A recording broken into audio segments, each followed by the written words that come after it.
Alrighty, good evening, everyone. It's another fun time of Go to Dead where I read off a bunch of spooky stories um, for probably 5 hours. And we're going to be taking a few more breaks than last year since I've been recovering from sickness and I don't want to absolutely fuck up my throat. So, what we're going to do is we're going to get started with the usual uh, starter for these nights being Ghost Puncher. And with that,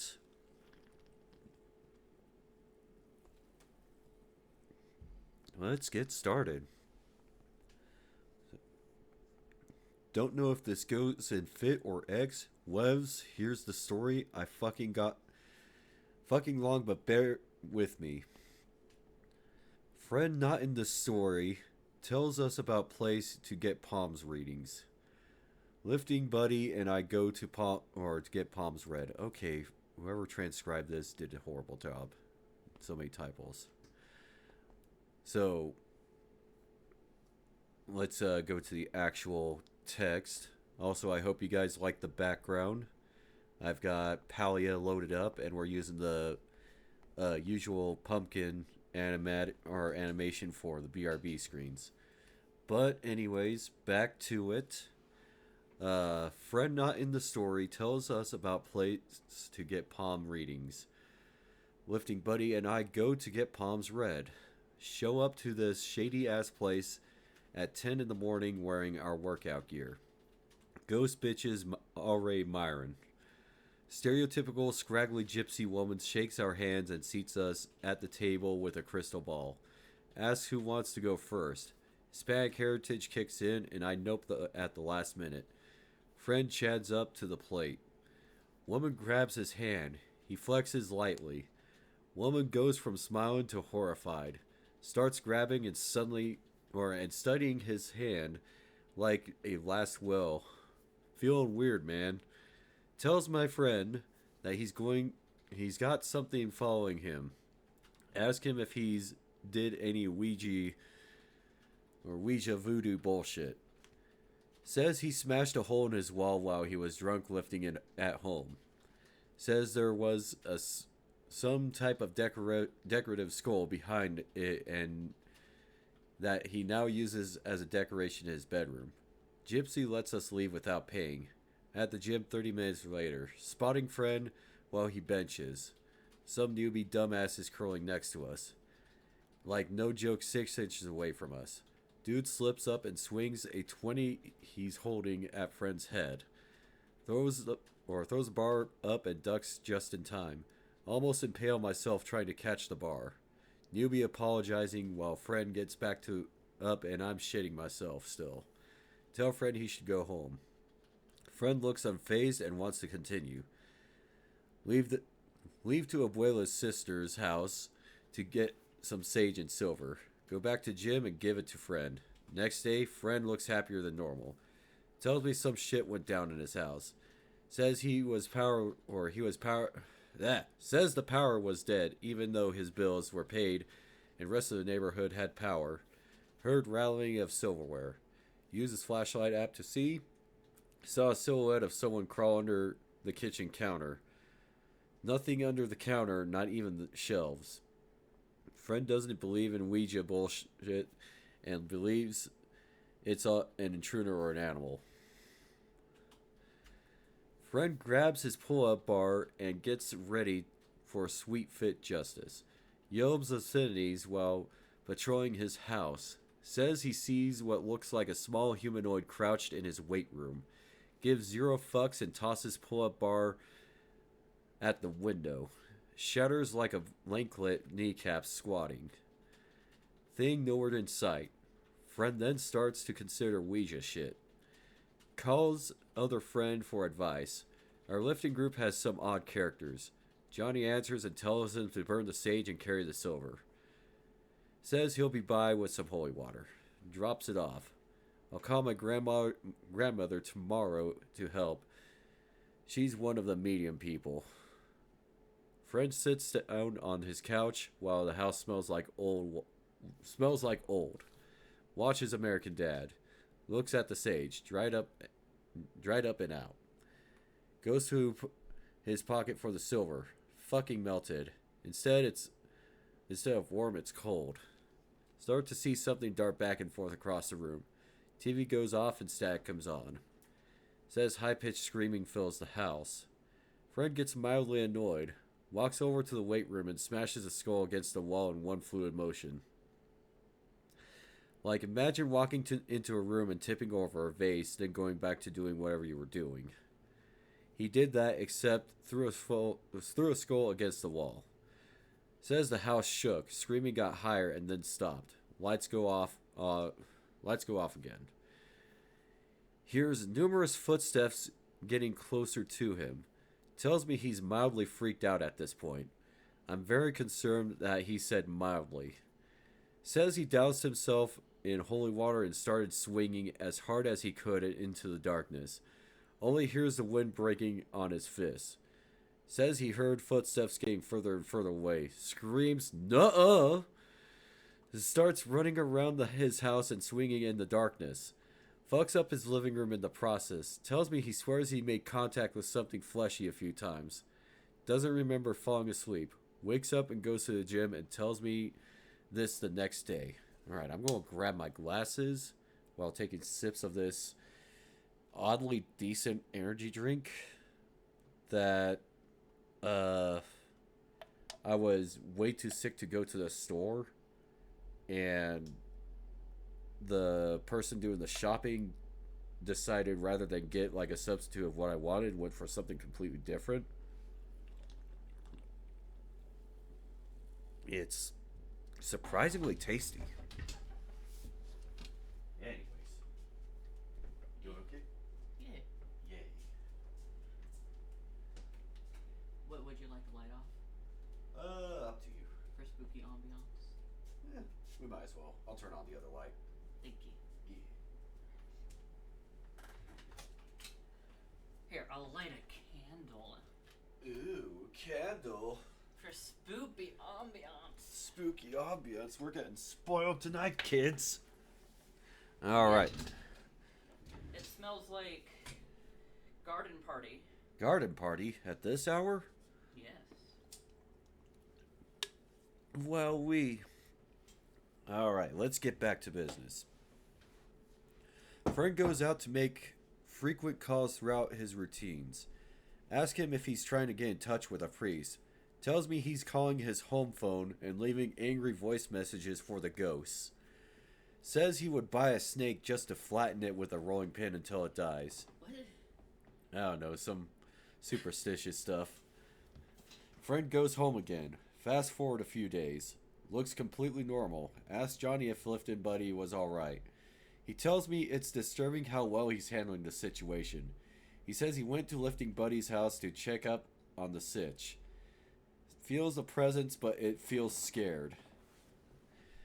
Let's see if I can actually get this zoomed into a better view I can look at. Because I'm looking at it like off to the side. Alright.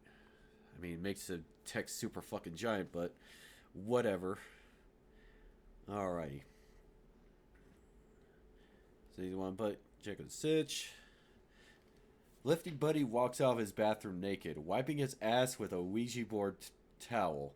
Throws it in on the floor and kicks it into the living room. Pours more holy water on it and takes it outside to burn. Asks friend if he is hungry. Sure. Says he pulls out an opened Ouija board he bought at Spencer's and uses it as a fucking cutting board. Says he repeatedly stabbed the knife into the board when he was not using it. Breaks the board in half when he's done chopping the tomatoes and throws it in the trash. Washes his hands, then pisses in the garbage can. Even I think this is disrespecting the spirits too much. They both eat grilled chicken, salad, then Johnny leaves.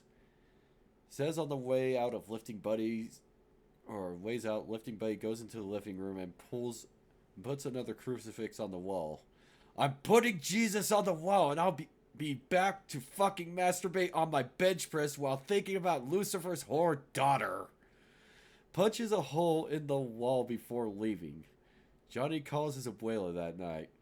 Abuela goes to Lifting Buddy's house with a priest the next day.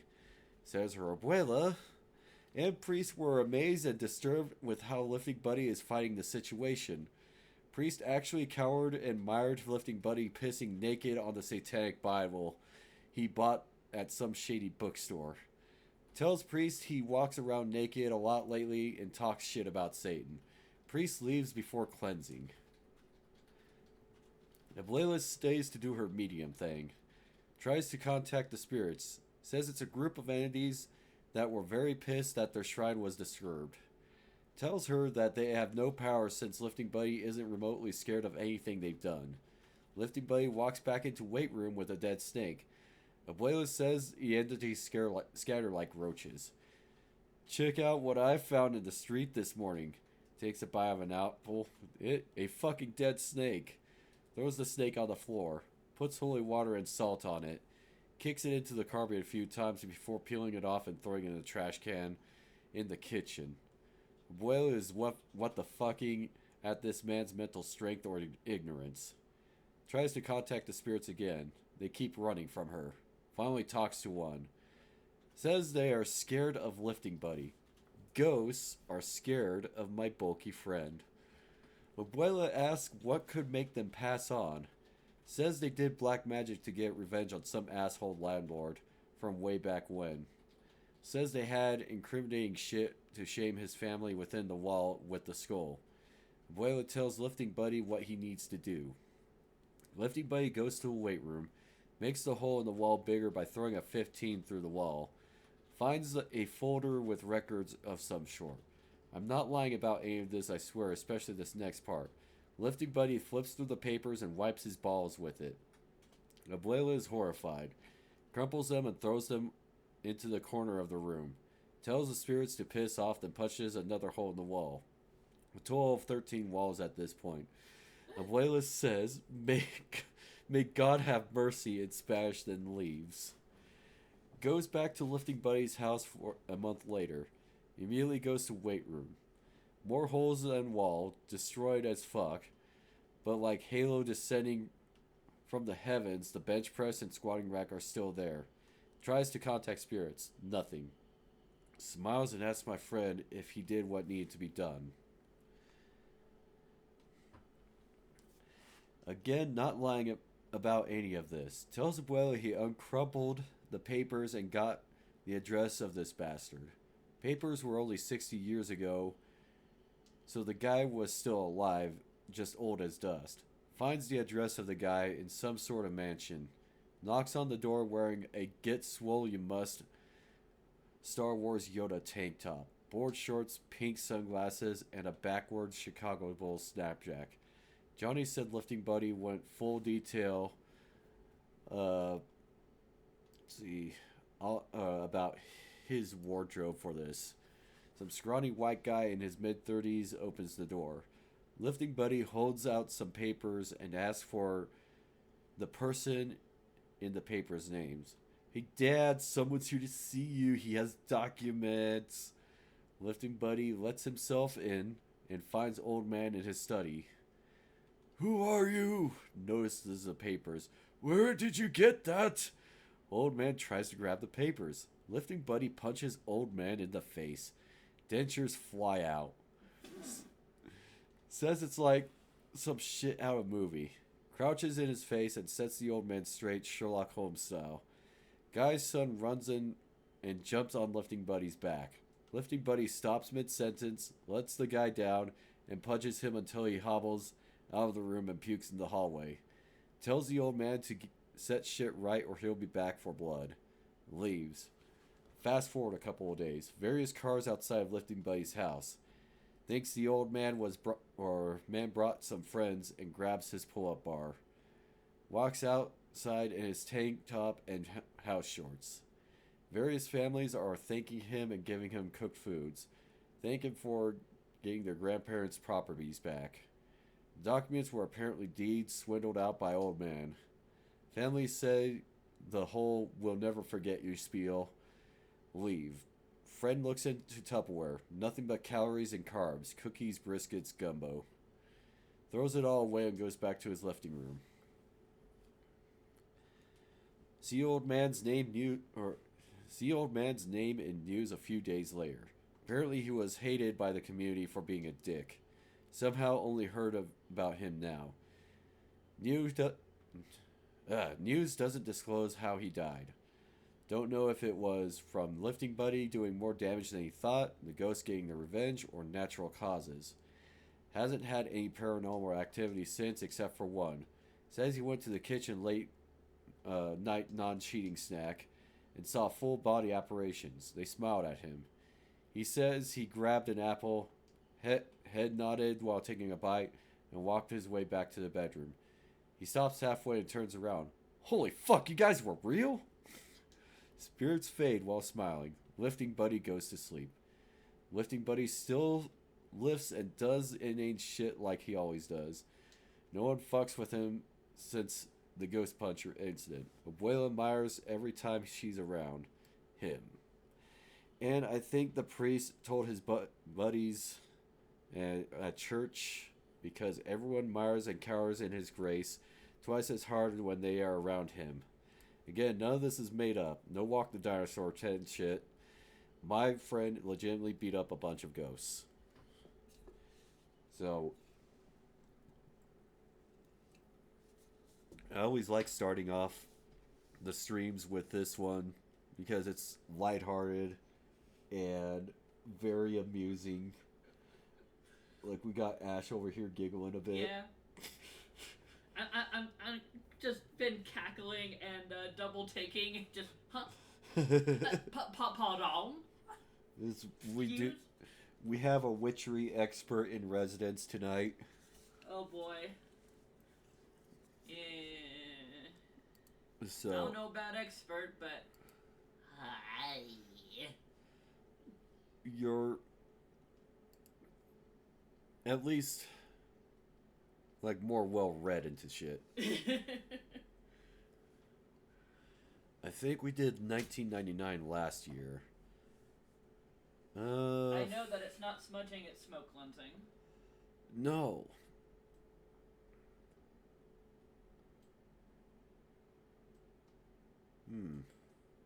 I don't think we've read Held. Estimated 7 minutes of reading time.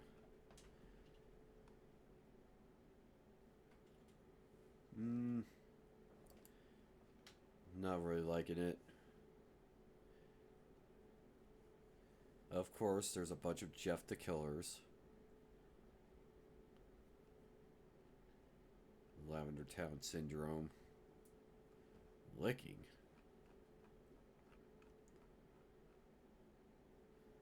Is there...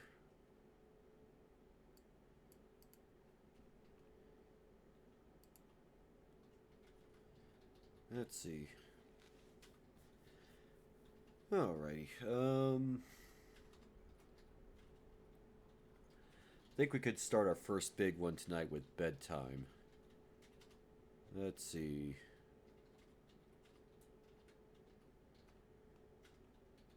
There's no synopsis. But at least it's in parts, so we can actually do a break between. So, alright, let's get started. Part 1, the beginning. Bedtime is supposed to be a happy event for a tired child. For me, it was terrifying. Well, I gotta interject here.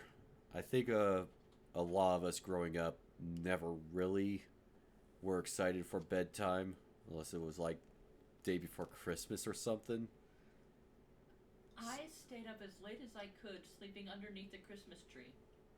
Yeah, that too. That just takes me out of it already, like saying it's supposed to be a happy event for a child. When the fuck were we tired when we were children? Okay, anyways. Excuse me. Nap time is exciting, bedtime is not. Exactly. So, while some children might complain about being put to bed before they have finished watching a film or playing their favorite video game. When I was a child, nighttime was something to truly fear. Somewhere in the back of my mind, it still is.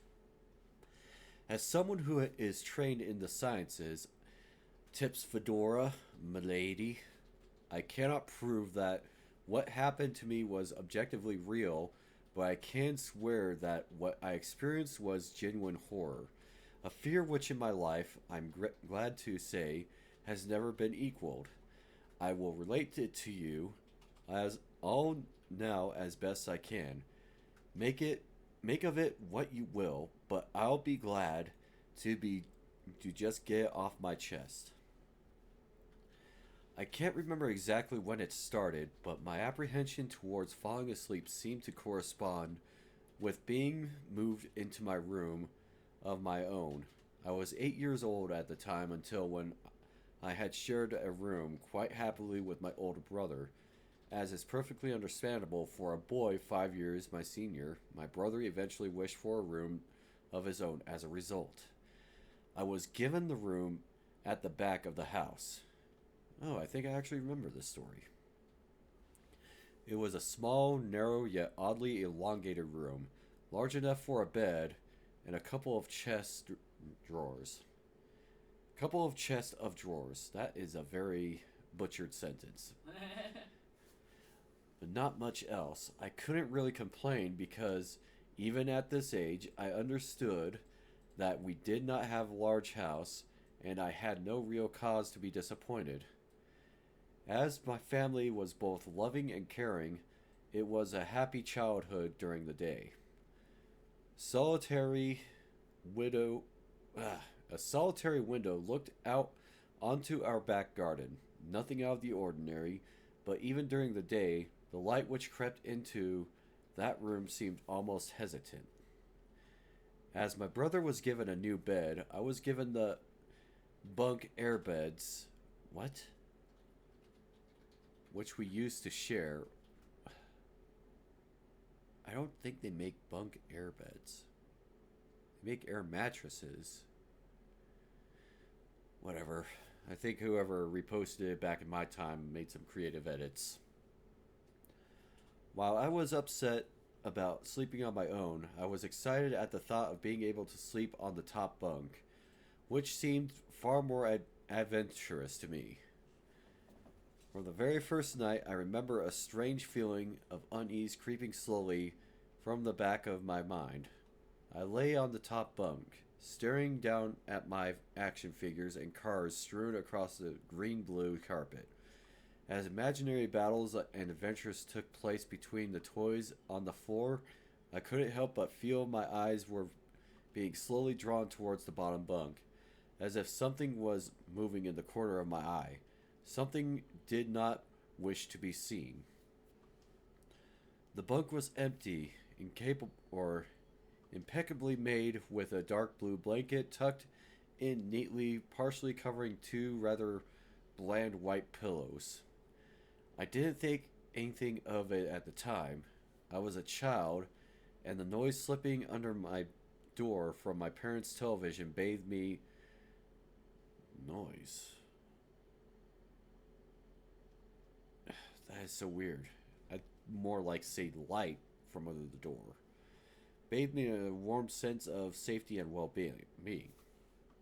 I fell asleep. When you awaken from a deep sleep to something moving or stirring, it can take a few moments for you to truly understand what's happening. The fog of sleep hangs over your eyes and ears even when lucid. Just to make sure my mic is okay, cool. Ooh, alright. So, where was I? Stirring. It can take a few moments for you to truly understand what is happening. The fog of sleep hangs over your eyes and ears even when lucid. Something was moving. There was no doubt about that. At first, I wasn't sure what it was. Everything was dark, almost pitch black, but there was enough light creeping in from outside to outline that narrowly suffocating room. Two thoughts appeared in my mind simultaneously. The first was that my parents were in bed because the rest of the house lay both in darkness and silence. The second thought turned to the noise which had obviously awoken me. As the last cobwebs of sleep withered from my mind, the noise took on a more familiar form. Sometimes the simplest sounds can be the most unnerving. A cold wind whistling through a tree outside, a neighbor's footsteps uncomfortably close, or in this case, the simple sound of bed sheets rustling in the dark. That was it, the bed sheets rustling in the dark, as if some disturbed sleeper was attempting to get all too comfortable in the bottom bunk.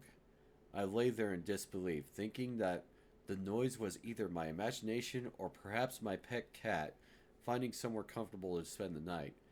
It was then that I noticed my door shut as it had been as I'd fallen asleep. Perhaps my mom had checked on me. Excuse me. Perhaps my mom had checked in on me and the cat had sneaked into my room then. I'd say snuck into my room, but. Yes, that must have been it. I turned to face the wall, closing my eyes in the vain hope that I would fall back asleep. As I moved, the rustling noise from underneath ceased. I thought that I must have disturbed my cat, but I quickly realized that the visitor in the bottom bunk was much less mundane than my pet trying to sleep, and much more sinister. As if alerted or disgruntled by my presence, the disturbed sleeper began to toss and turn violently, like a child having a tantrum in their bed. I could hear the sheets twist and turn with increasing ferocity. Fear then gripped me, not like a subtle sense of unease I had experienced earlier, but now potent and terrifying. My heart raced as my eyes panicked, scanning the almost impenetrable darkness. I let out a cry. As most young boys do, I instinctively shouted on my mother. I could hear something stir on the other side of the house, but as I began to breathe a sigh of relief, my parents were coming to save me. The bunk bed suddenly started to shake violently as if gripped by an earthquake.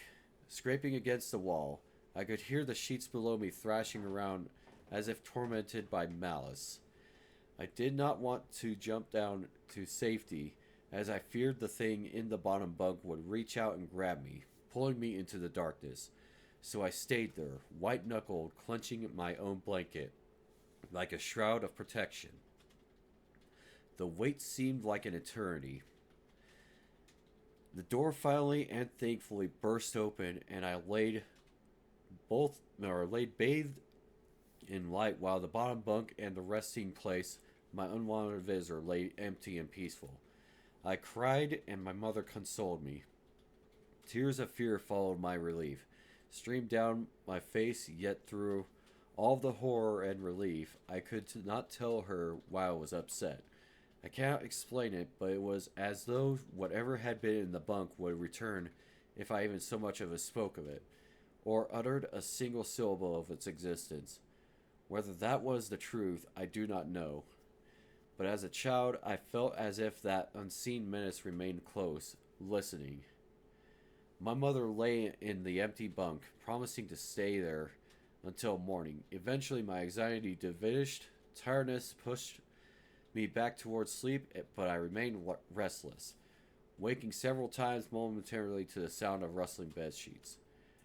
I remember the next day wanting to go anywhere, be anywhere, but in the narrow, suffocating room. It was a Saturday, and I played outside, quite happily with my friends.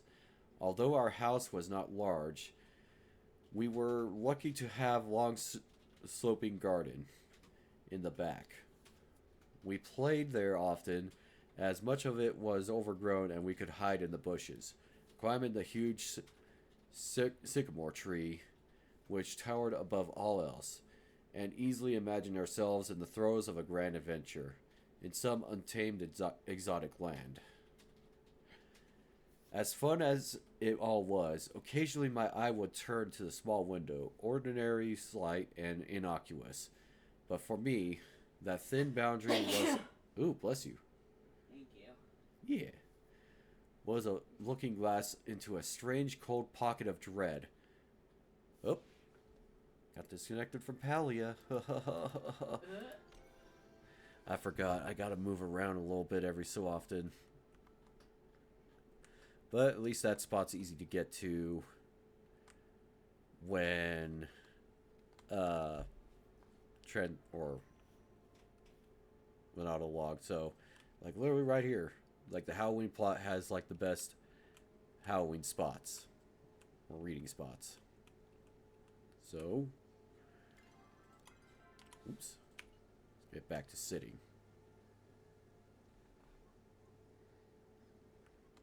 Alrighty. Let's get back to it. As fun as it was, occasionally my eye would turn to that small window. Ordinary, slight, and innocuous, but for me, that thin boundary was a looking glass into the strange, cold pocket of dread. Outside the lush green surroundings of our garden, filled with the smiling faces of my friends, could not extinguish the creeping feeling clawing its way up my spine, each hair standing on end, and feeling something in that room. Watching me play, waiting for the night when I would be alone, eagerly filled with hate. It may sound strange to you, but by the time my parents ushered me back into that room for the night, I said nothing. I didn't protest. I didn't even make an excuse as to why I couldn't sleep there. I simply and sullenly walked into that room, climbed a few steps into the top bunk, and waited. As an adult, I would be telling everyone about my experience, but even at this age, I felt almost silly to be talking about something which I really had no evidence for. I would be lying, however, if I said this was my primary reason. I still felt that this thing would be enraged if I so much as spoke of it. It's funny how certain words can remain hidden from your mind, no matter how blatant or obvious they are. One word came to me that second night, lying there in the darkness, alone, frightened, aware of a rotten change in the atmosphere, a thickening, as it were, as if something had displaced it. As I heard the first casual twist of the bed sheets below, I felt the anxious increase of my heartbeat as the realization that something was once again in the bottom bunk. That word, which had been sent into exile, filtered up through my consciousness, breaking free of all repression, gasping for air, screaming, etching and carving itself into my mind. Ghost. That was a mouthful. As this thought came to me, I noticed that my unwelcome visitor had ceased moving. The bed sheets lay calm and dormant, but they had been replaced by something more hideous. A slow, rhythmic, rasping breath heaved and escaped from the thing below. I could imagine its chest rising and falling with each sorted, wheezing, and garbled breath. I shuddered and hoped beyond all hope that it would leave without occurrence. The house lay, as it had the previous night, in a thick blanket of darkness. Silence prevailed, all but for the perverted breath of my as of yet unseen bunkmate. I lay there terrified. I just wanted this thing to go, to leave me alone. What did it want? Then something unmistakably chilling transpired. It moved. It moved in a way different from before. When it threw itself around the bottom bunk, it seemed unrestrained, without purpose, almost animalistic. This movement, however, was driven by awareness, with purpose, with a goal in mind. For that thing lying there in the darkness, that thing which seemed intent on terrorizing a young boy, calmly and nonchalantly sat up. Its labored breathing had become louder, as now only a mattress and a flimsy wooden slab separated my body from the unearthly breath below. I lay there, my eyes filled with tears. A fear which mere words cannot relate to you or anyone else coursed through my veins. I would not have believed that this fear could have been heightened, but I was so wrong. I imagined that this thing would look like sitting there lifting or listing from below my mattress, hoping to catch the slightest hint that I was awake. Imagination then turned to an unnerving reality. It began to touch the wooden slats that my mattress rested up on. It seemed to caress them carefully, running what I imagined fingers and hands across the surface of the wood. Then, with great force, it prodded angrily against two slats, into the mattress, then through the padding. I thought these were air mattresses, but alright. It felt as though someone had viciously stuck their fingers into my side. I let out an all-my cry, and the wheezing, shaking, and moving thing in the bunk below replied in kind by violently vibrating the bunk as it had done the night before. Small flakes of paint powdered onto my blanket from the wall as the frame of the bed scraped along backwards and forwards. Once again, I was bathed in light, and there stood my mother, loving, caring as she always was, with a comforting hug and calming words, which eventually subdued my hysteria. Of course, she was asking what was wrong, but I could not say. I dare not say. I simply said one word over and over again: nightmare. This pattern of events continued for weeks, if not months. Night after night, I would awaken to the sound of rustling sheets. Each time I would scream so as not to provide this abomination with time to prod and feel for me. With each cry, the bed would shake violently, stopping with the arrival of my mother, who would spend the rest of the night in the bottom bunk, seemingly unaware of the sinister force torturing her son nightly. Along the way, I managed to feign illness a few times and come up with other less than truthful reasons for sleeping in my parents' bed, but more often than not, I would be alone for the first few hours of each night in that place. The room where the light was from outside did not sit right. Alone with that thing. With time, you can become desensitized to almost anything, no matter how horrific. I had come to realize that, for whatever reason, this thing could not harm me when my mother was present. I am sure the same would have been said for my father, but as loving as he was, waking him from sleep was almost impossible. Also, welcome, Streetcar, to the Halloween time. Oh, whoa. Just ignore the flickering owl bunny right over there. His narcolepsy is making him a little jumpy. Is a Furby. He is a Furby. Right now we're reading over bedtime, and pretty soon we'll be coming up on break. After a few months, I had grown accustomed to my nightly visitor. Do not mistake this for some unhealthy friendship. I detested the thing. I still feared it greatly as I could almost sense its desires and its personality, if you could call it that, one filled with perverted and twisted hatred, yet longing for me, of perhaps all things. My greatest fears were realized in winter. The days grew short, and the longer nights merely provided this wretch more opportunities. It was a difficult time for my family. My grandmother had a wonderfully kind and gentle woman, had deteriorated greatly since the death of my grandfather. My mother was trying her best to keep her in the community as long as possible. However, dementia is a cruel and degenerative illness, robbing a person of their memories one day at a time. Soon she recognized none of us, and it became clear that she would need to be moved from her house to a nursing home. Before she could be moved, my grandmother had a particularly difficult few nights, and my mother decided that she would stay with her.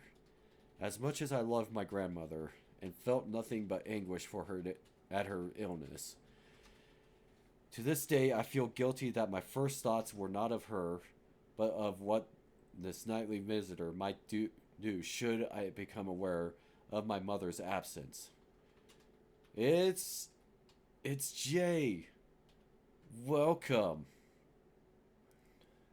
Haven't played it in a minute. Yeah, it's Palia. I'm using it more of as a background for tonight while I do the readings. But welcome back. We're doing bedtime for the story before we part for a break. We're going all night for 5 hours. Anywho, back to the story. Let's see. To this day, I feel guilty that my first thoughts were not of her, but of what my nightly visitor would do should it become aware of my mother's absence. Her presence being the one thing which I was sure was protecting me from the full horror of this thing's reach. I rushed home from school that day and immediately wrenched the bed sheets and the mattress from the lower bunk, removing all the slats and placing an old desk, chest of drawers, and some chairs, which we kept in the cupboard where the bottom bunk used to be. I told my father I was making an office, which he found adorable, but I would be damned if I give that thing a place to sleep for one more night. As darkness approached, I lay there knowing my mother was not in the house. I did not know what to do. My only impulse was to sneak into her jewelry box and take a small family crucifix which I had seen there before. While my family was not very religious, at that age I still believed in God and hoped that somehow this would protect me. Although fearful and anxious, while gripping the crucifix under my pillow tightly in one hand, sleep eventually came, and as I drifted off to dream, I hoped that I would awaken in the morning without incidents. Unfortunately, that night was the most terrifying of all. I woke gradually. The room was once again dark. As my eyes adjusted, I could gradually make out, use gradually twice, make out the window and the drawer and the walls, some toys on a shelf, and, even to this day, I shudder to think of it, for there was no noise, no rustling of sheets, no movement at all. The room felt lifeless, yet not empty. The nightly visitor, that unwelcomed, wheezing, hate-filled thing which had terrorized me night after night, was not in the bottom bunk. It was in my bed. I opened my mouth to scream, but nothing came out. Utter terror had shaken the very sound from my voice. I lay motionless, as if I could not scream. I did not want to let it know I was awake. I had not seen it. I could only feel it. It was obscured under my blanket. I could see its outline, and I could feel its presence, but I dared not look. The weight of it pressed down on top of me, a sensation I will never forget. When I say that hours passed, I do not exaggerate. Laying there motionless, in the darkness, I was every bit a scared and frightened young boy. If it had been during the summer months, it would have been light by then. But the grasp of winter is long and unrelenting, and I knew it would be hours before sunrise which I yearned for.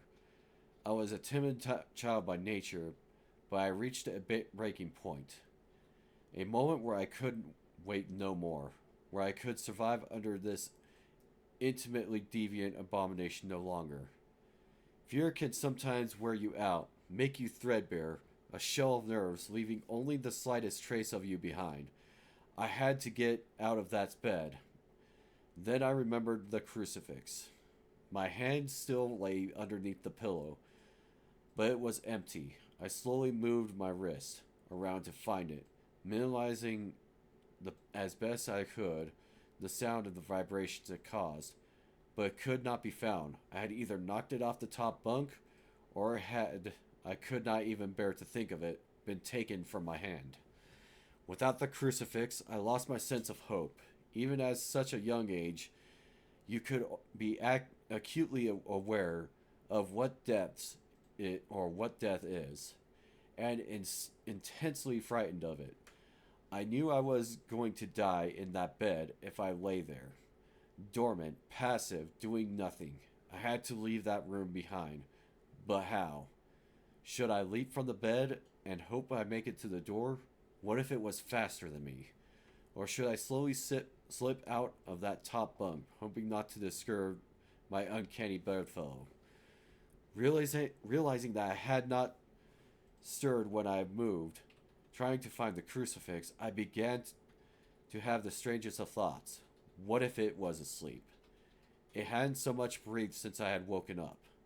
Perhaps it was resting, believing that it had finally got me, that I was in its grasp.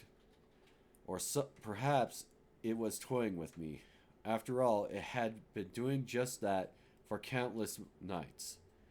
And now, with me under it, pinned against my mattress, with no mother to protect me, maybe it was holding off, savoring its victory until the last possible moment, like a wild animal savoring its prey.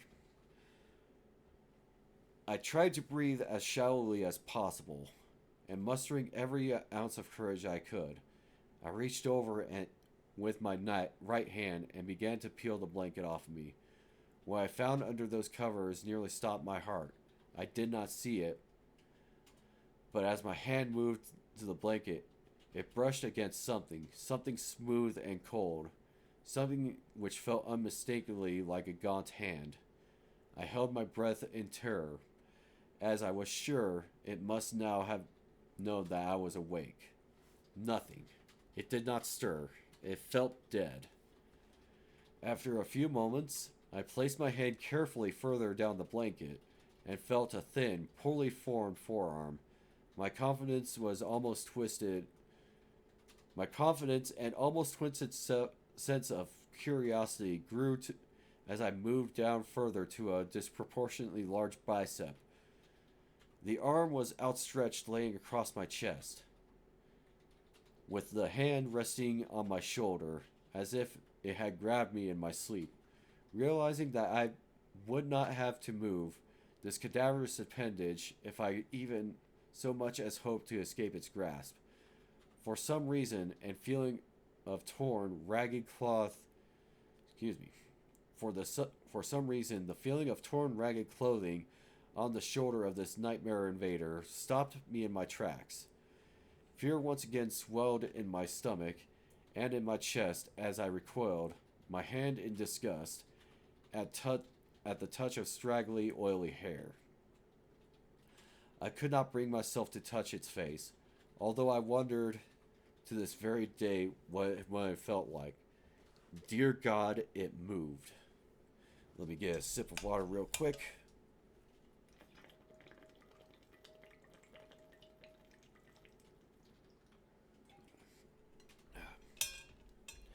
It moved.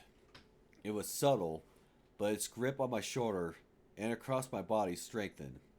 No tears came, but God, how I wanted to cry, as its hand and arm slowly coiled around me. My right leg brushed along the cool wall, which the bed lay against.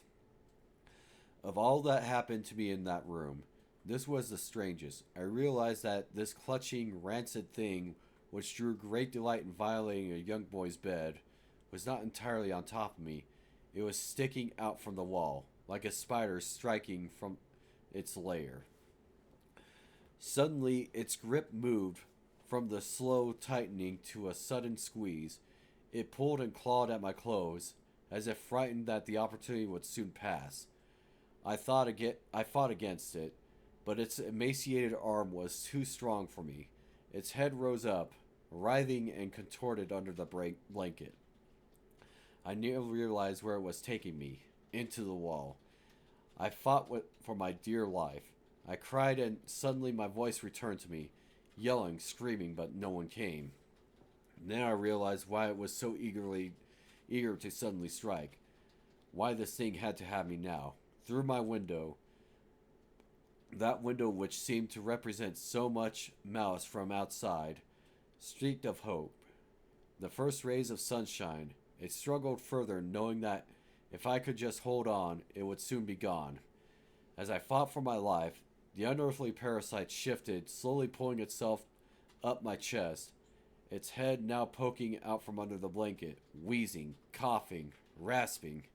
I do not remember its features, I simply remember its breath against my face, foul and cold as ice. As the sun broke over the horizon, that dark place, that suffocating room of contempt was washed, bathed in sunlight. I passed out as its scrawny fingers encircled my neck, squeezing the very life from me. I awoke to my father offering to make me some breakfast.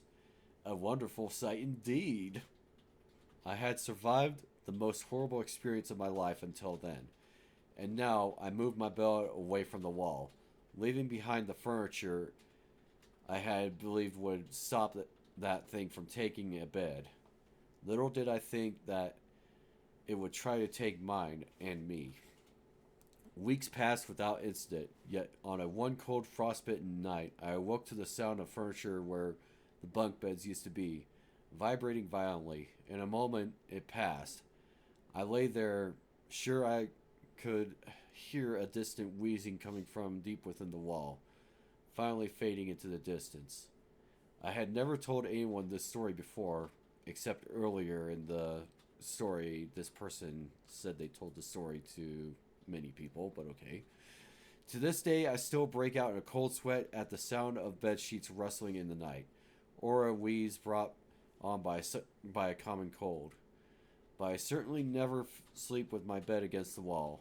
Call it superstition, if you will, but as I said, I cannot discount conventional explanations such as sleep paralysis hallucination, or that of an overactive imagination. But what I can say is this.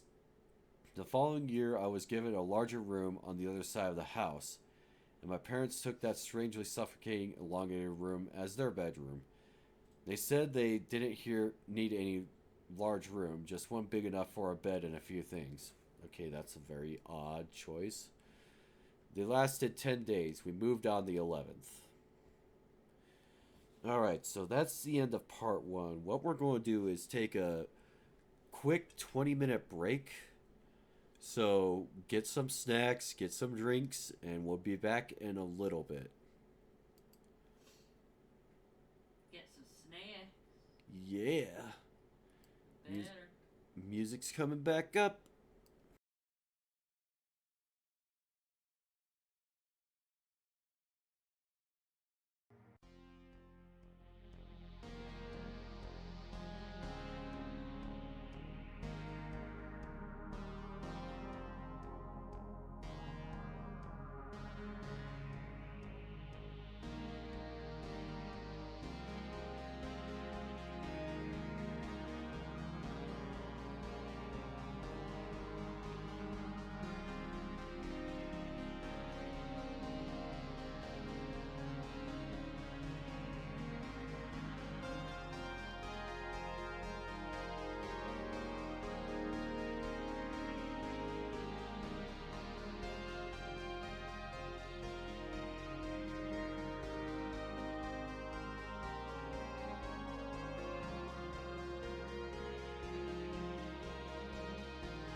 Alrighty. Everyone back and ready for more? We're already over the first hour out of 5, so we'll keep the ball rolling. And we're going to roll straight on into part 2 of bedtime. Dead time. Dead time. Dead time. Alrighty. I think I only ever heard the first part, so they must have added the part 2 after a long ass time. But alrighty. After part 2, after writing my account of a horrific experience I had as an 8-year-old child, many have encouraged me to speak about the aftermath. I've been hesitant to do so as I felt unsettled since I broke my silence. Sleep has not come easy to me these last few nights. My skepticism, however, remains resilient. Cause he's a fucking Reddit atheist, tips Fedora, milady. Unforgivable. Exactly. Unironically says to people the narwhal bacons at midnight to identify fellow Redditors. Anyways, remains resilient as such I will tell of what I experienced in the other room. This won't be as long, as what occurred only took place over a few days, but that was more than enough for me. If you recall, after the unwelcome nightly visitor left me, I was moved into another bedroom a year later. This room was much larger than the previous one, and had a warm and welcoming atmosphere to it.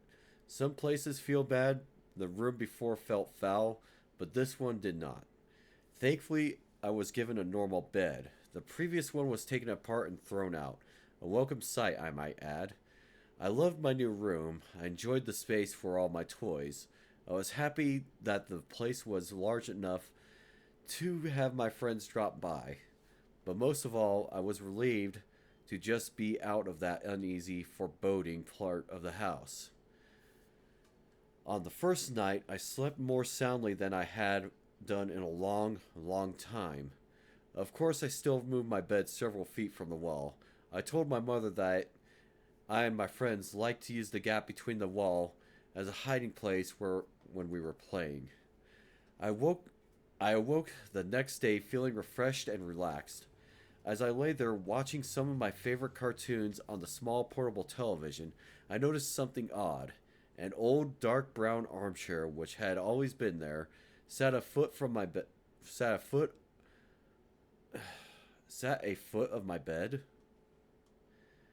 Alright, just gonna change that to okay, I misread it. Sat at the foot of my bed, large and looming. It was frayed and worn, having been given to us as part of the suite by my cousin. But it had been used many times even by then. The chair itself was not unusual, but what unsettled me was that could have sworn that before I had went to sleep, the chair had been facing away from the bed. Now in the cold light of day, the chair was facing me. I assumed one of my parents had moved it while I slept, probably looking for something which had been left there before they did the THEIR instead of THERE, before we switched rooms. The second night was not as restful. It was around 11 p.m. I could hear my parents' television from the other side of the house. The room was largely in darkness, the only illumination an orange hue drifting through the window from the street lights outside. I lay there content, until I heard something quiet yet unmistakable. At first I thought it was the sound of my own breath, exhaling and inhaling as I rested. But then I stopped for a moment. The quiet, almost inaudible sound of someone else in the room breathing in and out did not cease. It continued, rhythmically without pause. I lay there in the darkness, but while I was still recovering from the terror instilled in me from my experiences in the previous bedroom, I was not entirely afraid.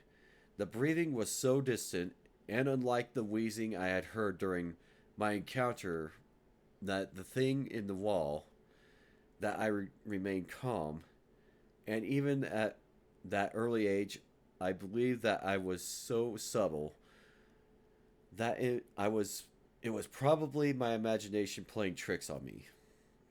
Still, I took no chances. I stepped out of bed, walked across the room, and turned on the light. Let me get chat back up. All right. Turn on the light. The sound had gone. I stared at the old worn armchair facing the foot of my bed, which was within reaching distance of where I slept, and turned it around so to face the other way. I had no real reason to do so, but something about it sitting there filled me with dread. The third night was not so fearless. Again, I awoke in darkness, lying on my back. I stared up at the ceiling that which seemed to happily absorb the dim orange light from the street. The tree outside my window swayed in a calm breeze, casting a strange collection of improbable moving shadows across the room. I could hear nothing but the long and distant hum of the city's night traffic. Just as I began to drift into sleep, I heard it, a creak from the bottom of my bed, as if something had moved or shifted its weight on the floor. I raised my head, peering through the darkness, but saw nothing strange. Everything sat as it had done throughout the day, nothing out of place. I cast my gaze across the room. Some comics on the floor. Who keeps comics on the floor? A few boxes which had still been to be unpacked. The armchair unmoved, still facing away from the bottom of my bed. There was nothing sinister here. I was now fully awake, glancing over my television, considering whether or not to enjoy some late night TV. I have to keep the volume low, of course, as my older brother would hear it in the next room and no doubt tell me to switch it off. Just as I sat up fully in my bed, I heard it again, a low creak, accompanied by a sound, the sound of the slightest of movements. I looked again at the room. The dim orange shadows cast the leaves hanging by my window now took a more menacing form. I still saw no reason to be afraid. I stared at the chair at the end of my bed and saw nothing unusual about it. It's quite common for the mind to take a moment to fully come to terms with what it is seeing.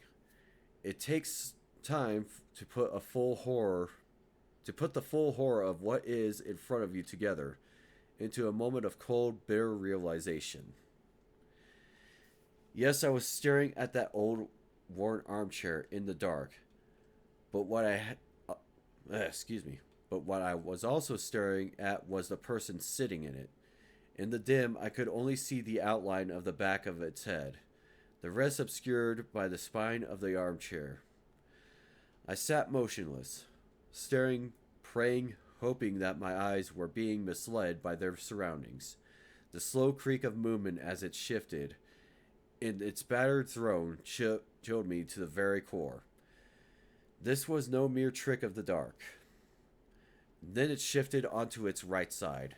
I knew what it was doing. It was turning to look at me.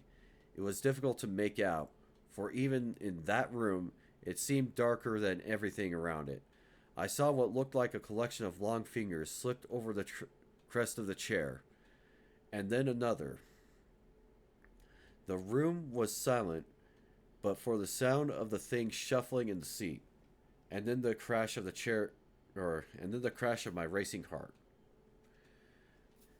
At first, I could only make out the outline of its forehead, but then it began to rise up, revealing two pinpoints of light in the dark recesses of deeply set eye sockets.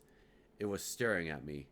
I screamed, and within a moment my brother and mother came into the room, switching the light on, asking if I had another bad dream. I sat speechless, barely acknowledging them, staring intently at the now empty armchair. I was only in that room for another few days before we suddenly moved. I saw nothing for the remaining nights, except for my last sleep in that room where I awoke to the warm air of something breathing into my ear. I jumped out of bed, turning on the light. The slow rhythmic breathing of something unseen remained louder than before. I spent the rest of the night on the couch in the living room, 2 years later, I slept soundly in my bed in our new house. There had been no other incidences, and I was sure I had left behind whatever strangers had plagued me in that little average suburban home. I was, however, left one parting gift. My tormentors, and in my opinion, the watcher in the armchair was a different entity to the thing in the elongated room, had one last surprise in store for me. Like an animal claiming its territory, I was not entirely out of their grasp. For one last night, for one last terrifying moment, I felt the presence of those things. I lay there sound asleep. Again, he used THEIR instead of THERE. So it's like saying their sound sleep, like belonging to them, instead of I lay there, like whatever. 2 years since those horrifying experiences. I was in the throes of a nightmare and suddenly, happily found myself awake, safe and sound in my bed. The room was darker than usual. I breathed a sigh of relief as one does waking from a nightmare. But the room was so dark. I could see nothing at all, as if something had snuffed out the light. I chuckled to myself, realizing that I had pulled the blanket up over my face while sleeping. The cotton blanket felt cool against me, but the air was a little too warm, almost stifling. Just as I was about to remove the blanket for some air, I heard it. For the last time, I heard it. The rhythmic breathing of the watcher at the end of my bed. Fear gripped me, followed by anger and despair. Why could I not be left alone? I then did something most peculiar. I decided to speak to it. Perhaps this thing did not mean to harm me. Perhaps it was unaware of the terror it caused me. Surely a young boy deserved some mercy. As the breathing grew louder and closer, I began to cry. I could feel its presence on the other side of the room, or other side of the blanket. Its breath hanging over me like a stagnant wind. Through the tears, I uttered two words which surely would put an end to all this. Please stop. The breathing began to change. It became more animated, quicker somehow. I could hear something shuffling next to me, standing close by. The breathing then moved, first back to the foot of my bed, then slowly across the room, through the door, into the hallway, and then gone. Half crying, half elated, I lay in the still darkness, my face still covered by the blanket. You may consider this a victory of some sort, but I do not. If those things were real, I know now beyond a shadow of a doubt their intentions were not misconstrued. They were twisted, filled with malice. I would normally never use such a word to describe anything, but it's as close to evil as I ever hope to come. How do I know that? I'll tell you how. Moments after that thing seemed to have left the house, something pressed forcefully down on top of me, pushing the blanket with great strength against my face. I could feel a large hand with long fingers wrapping the covers around my skull, its nails imprinted upon like razor-sharp edges. I managed to slide down into the gap between the bed and the wall, quickly making my escape, clambering and screaming out of my room, waking my family. Make no mistake, that thing in the darkness tried to smother me to death. Alright, looks like there's a part 3. And one sec. Let's get this big views impersonator out of the messages in chat. Alright. Part 3. My fears realized. I don't know why this one gets a name. Not part 2.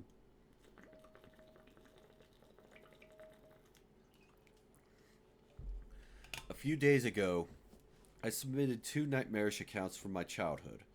Perhaps you best read them to truly comprehend what has befallen me. I had been compelled to silence, gripped by the irrational fear that somehow, even after all these years, I should speak of it. That those things would seek me out once again and wreak havoc on my life. In the name of science, tips Fedora Milady, and reason, nice meme, I confronted those fears and set out to vanquish those tormented memories once and for all by sharing them with others, exposing them for what I believe they were, the delusions of a troubled child. I have held on to my skepticism and rationality. Oh God. Right? It really feels like a Reddit atheist. Yeah.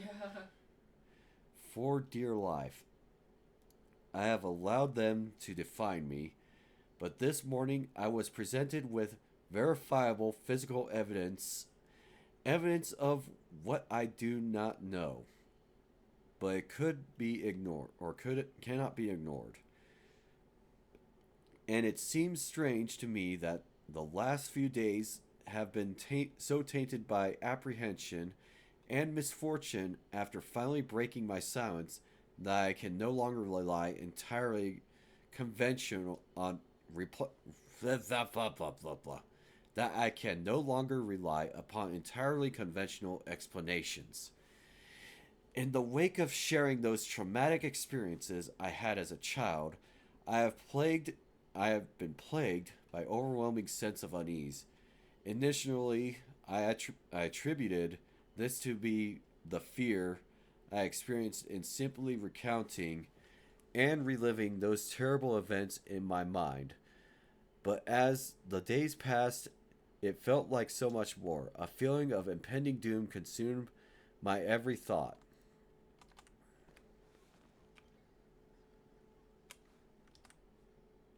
Right. Just had to refresh Palia for a sec there. In the wake of sharing those traumatic experiences I had as a child, I had been plagued by. Okay, I think. Yep, we already read that part. While sleep came to me, rest did not. Okay. Each morning I awoke, my nerves on edge as if deprived of sleep for an age. Nothing overtly frightening happened during the first few nights. No visitation, no unwelcome bedfellows, no wheezing breaths reaching out from the deep within my bedroom walls. But I had that distantly familiar feeling of not being alone. All right, I want to take a moment here to say that I think as this story grew in popularity, the person's writing took the very common mistake of once you had attention, you got to start proving yourself as a witty writer, not witty, like a competent writer by overcompensating when your writing was already holding up beforehand. Yeah, So like now you're aware of it. yeah, like you got the views. Now you're having to turn around and say and like casually uh put into your sentences like fortnight when you mean like 2 weeks or stuff like that. Yeah. Because who the fuck ever says bedfellows? But let's get back to it. Sometimes I talk like a medieval role player, but Yeah, usually you have context with it. yeah. It's also usually not like a jarring change, it's just how I talk. Yeah. Do not misunderstand me. I did not sense someone in the room with me. I did not hear, smell, or feel anything remotely supernatural. But throughout my days and nights, I sensed something subtle, almost on the periphery of my awareness. Also, they used a semicolon for the first time ever, so now I know they're trying to overcompensate. The feeling that something is on its way, something is coming, like the first few stagnant blasts of air from a subway tunnel, heralding the arrival of a lurching, unstoppable monstrosity. Another semicolon? Are you fucking kidding me? Surprising yet unexpected. Or surprising yet expected. Okay. My sense of unease grew with each passing day, pushing its way under my skin, deep into my mind, like some form of cancerous infection. It tried to focus my attention on various writing projects. Okay, see, yeah, we're. Okay. That explains everything. Various writing projects, huh? Yeah. In a vain attempt to fill my mind to the brim with other thoughts, hopefully leaving no room for those contaminated memories, but those thoughts came to me nonetheless. My anxiety gained momentum until I could think of nothing else. I had to do something. I had studied psychology for years at university. More explanation of what's going on in the writing.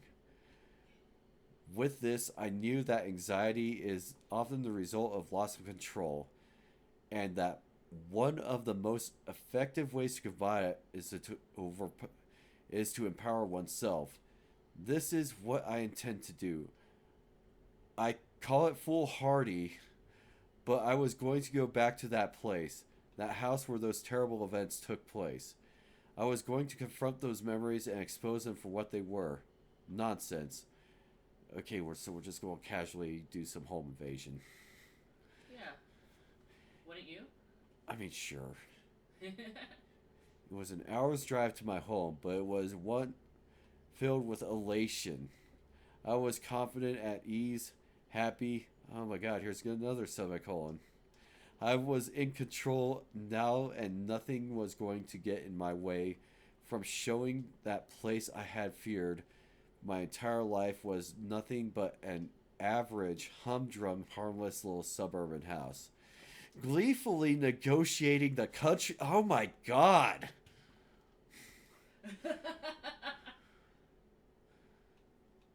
Gleefully negotiating the country roads.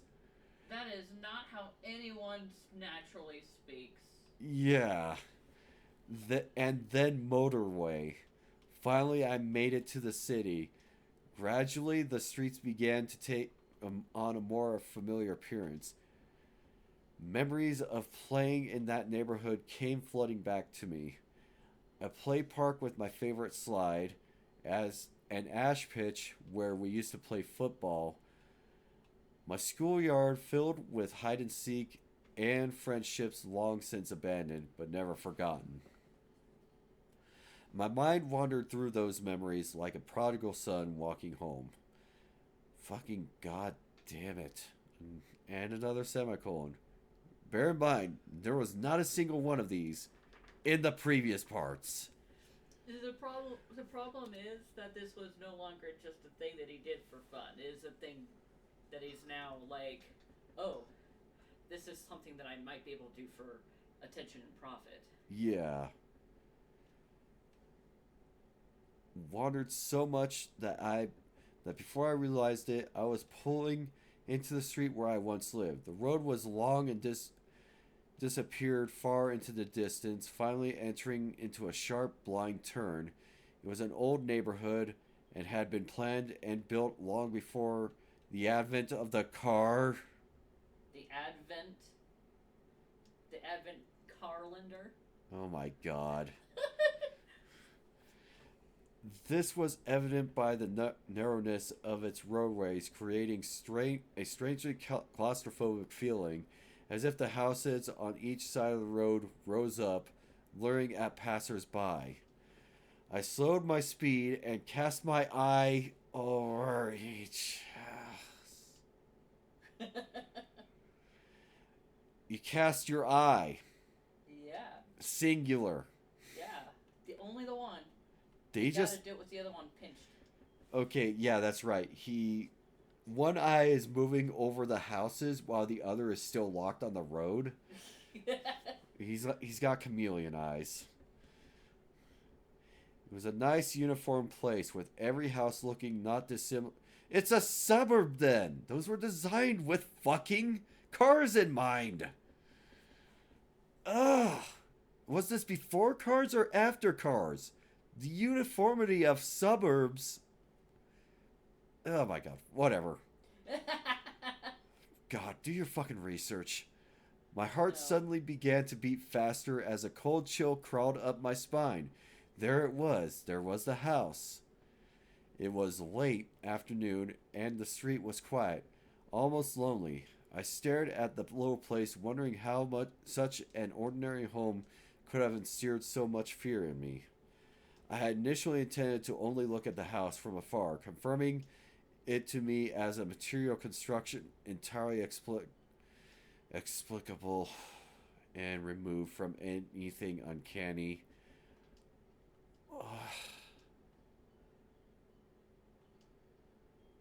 Let's be verbose so I can sound smart. I can do science, me. But as I parked, I took a deep. Okay. Like, once more, we're trying to sound smart and verbose, but we're forgetting punctuation. So the sentence reads, as I parked, I took a deep breath instead of putting a comma there between parked and I. So it could be, as I parked, I took a deep breath. And before I knew it, I was out of my car, walking towards the old metallic gate. It was once of bright floral shapes, now darkened by age, flaking deep green paint, revealing nothing but rust beneath. So, they were very generous with semicolons before, but this sentence, where it has way too many commas, they suddenly decide, nah, I don't need a semicolon anymore. Why would you need that? Yeah. Like, it's a problem with, like, consistency. If you're going to have too many commas, then stick to the bit. That's actually better writing. But if you're going to have semicolons, keep up the semicolons and keep to the rules. Because otherwise, this reads like a run-on sentence instead of just a regular run-on sentence. I ran my fingers over the uneven top, and with a subtle gasp, I pushed it open. Walking along the path, I was shocked at how disused the garden was. What? That's the wrong word for it. I thought to myself how much of a waste a good lawn it was, which was all obscured by thick mosaic of weeds and other invasive species. Again, disused is not the correct word for this. I'd say how much it's in disarray or like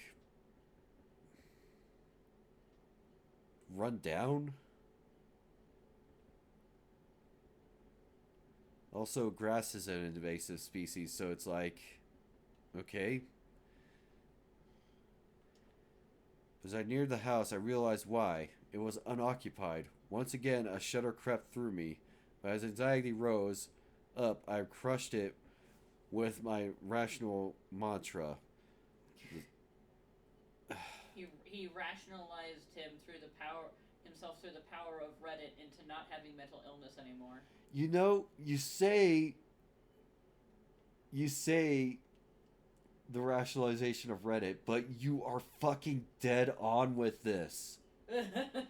Because the mantra is the simplest of explanations is usually the correct one, which is Occam's razor, which was very popular at the time, used for literally fucking everything, including questions that did not need it. Uh-huh. What's 2 plus 2? It equals 4. Well, you see, the simplest of explanation is usually, yes, it's obvious. You don't need to spell it out. You're just trying to sound smart. Uh-huh. Like, if you could see what I'm reading right now, you would be seeing where the attempt to try looking like a competent writer is beginning to horrifically deteriorate because we got a comma, well, not comma, like a colon, and then a sentence ended with a colon. It's just. Like, what is the context of the original posting of the story? It, Like, was this originally from Reddit? I'm not sure. It has to be from Reddit at this point. Because, like, the thing with telling a story like this is if you're actually experiencing it and you're posting it in a place where people would go, holy shit, guys, you would not believe the day that I've had. Don't. The key to selling it is to do not this. Yeah, Is like. to speak naturally and not go for, like, what sounds smart or verbose or even have good grammar. Just be like you're writing in your journal, but like you're allowing other people to read it. Yeah. Speak with voice, not pretentiousness. Yeah. Like in the first two parts, it was like that they were just like telling the story of what happened a while back. This one is saying things in the present tense now. So that's what's really jarring about this. Anyways, let's keep going. I assumed that due to the current economic climate, okay, we dated the story, that the house had probably just been on the market for some time, and that the owner wasn't too aware of the old sentiment that the first bite is with the eye. What? But as I looked around, I could see no for sale sign, nor one to let. To let? I think that might be actually a British thing instead of rent. Because we do rent here and. I was thinking that maybe he just forgot the rest of the sentence, like to let you know that it's for sale. Yeah. But. Like, no. Like, location, and, like, you eat with your eyes first. Yeah. Like, that applies to.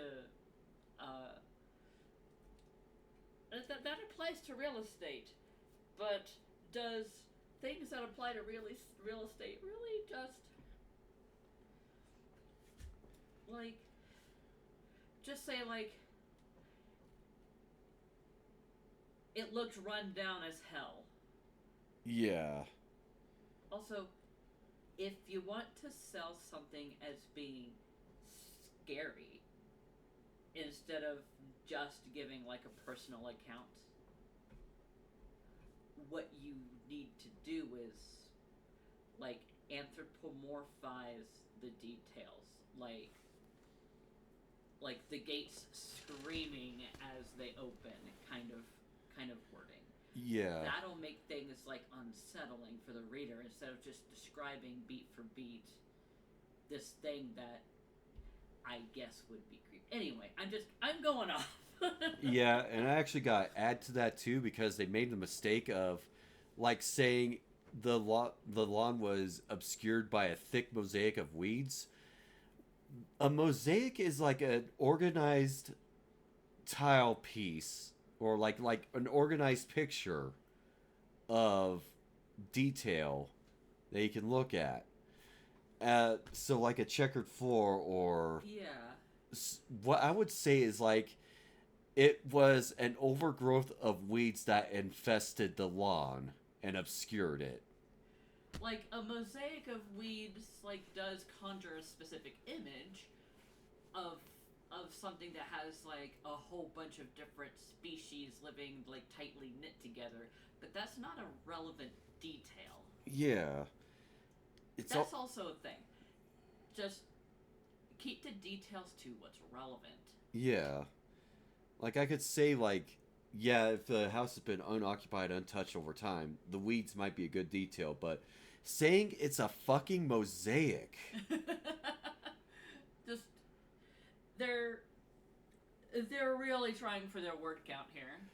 Yeah, that and like being verbose in the worst ways possible. Like I'm kind of struggling to believe that they were in college for writing, or else this would maybe a class that they were struggling with.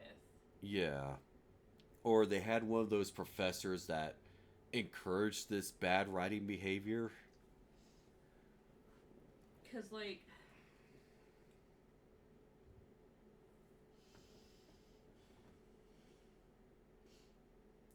I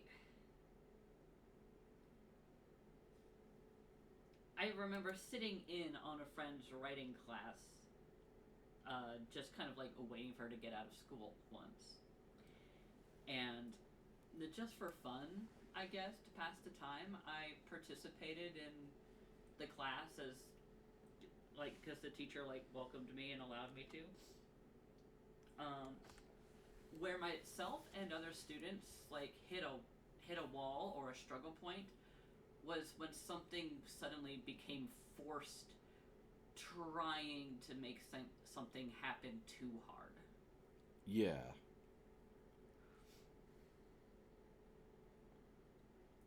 I had a visual in my head that I was trying to go for and wasn't really coming out. And the other thing was a girl who had a project that was like, what if, in the far future, whatever species humanity has evolved into has developed past the need for gender or sexuality, but this one person happens upon the ruins of Las Vegas and through archiving what Las Vegas is about comes to the realization that they're not like the rest of their species, that she is in fact a straight woman, and therefore an unheard of minority. God, that sounds terrible. I was actually asked to go up and give like a small lecture on gender neutral pronouns because that's something that they were struggling with, and I was like, you could use they. It is perfectly natural to use they. There are also other options. God. All right, back to the story. Back to the story. The windows at the front of the house were filthy and, as such, almost impossible to see through. But as I wandered around to the back of the building, I could see more clearly inside. I would have imagined that a house such as this one would be empty, but on the contrary, it was entirely occupied. Occupied by the trappings of modern life. I could see a television sitting in the room corner, a coffee table with magazines strewed across it, various pieces of furniture sitting as if ready to be used, and a couple of coffee cups sitting on the windowsill, still full, covered in mold.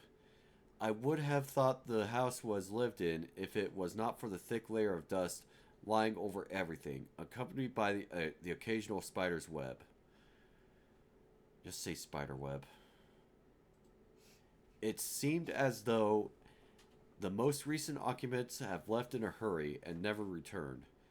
Clambering through a sea of waist-high grass and brushes, oh my god, why would the city council allow that to happen? But okay.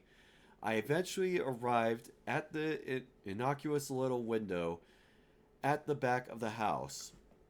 The very sight of it frightened me, but this mere memory and not the strange feeling of being watched from within as I experienced as a child.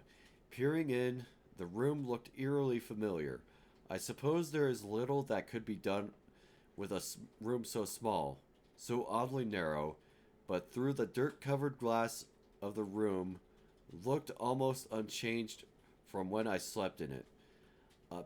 A bed, a set of drawers, and what looked like an assortment of toys on the floor.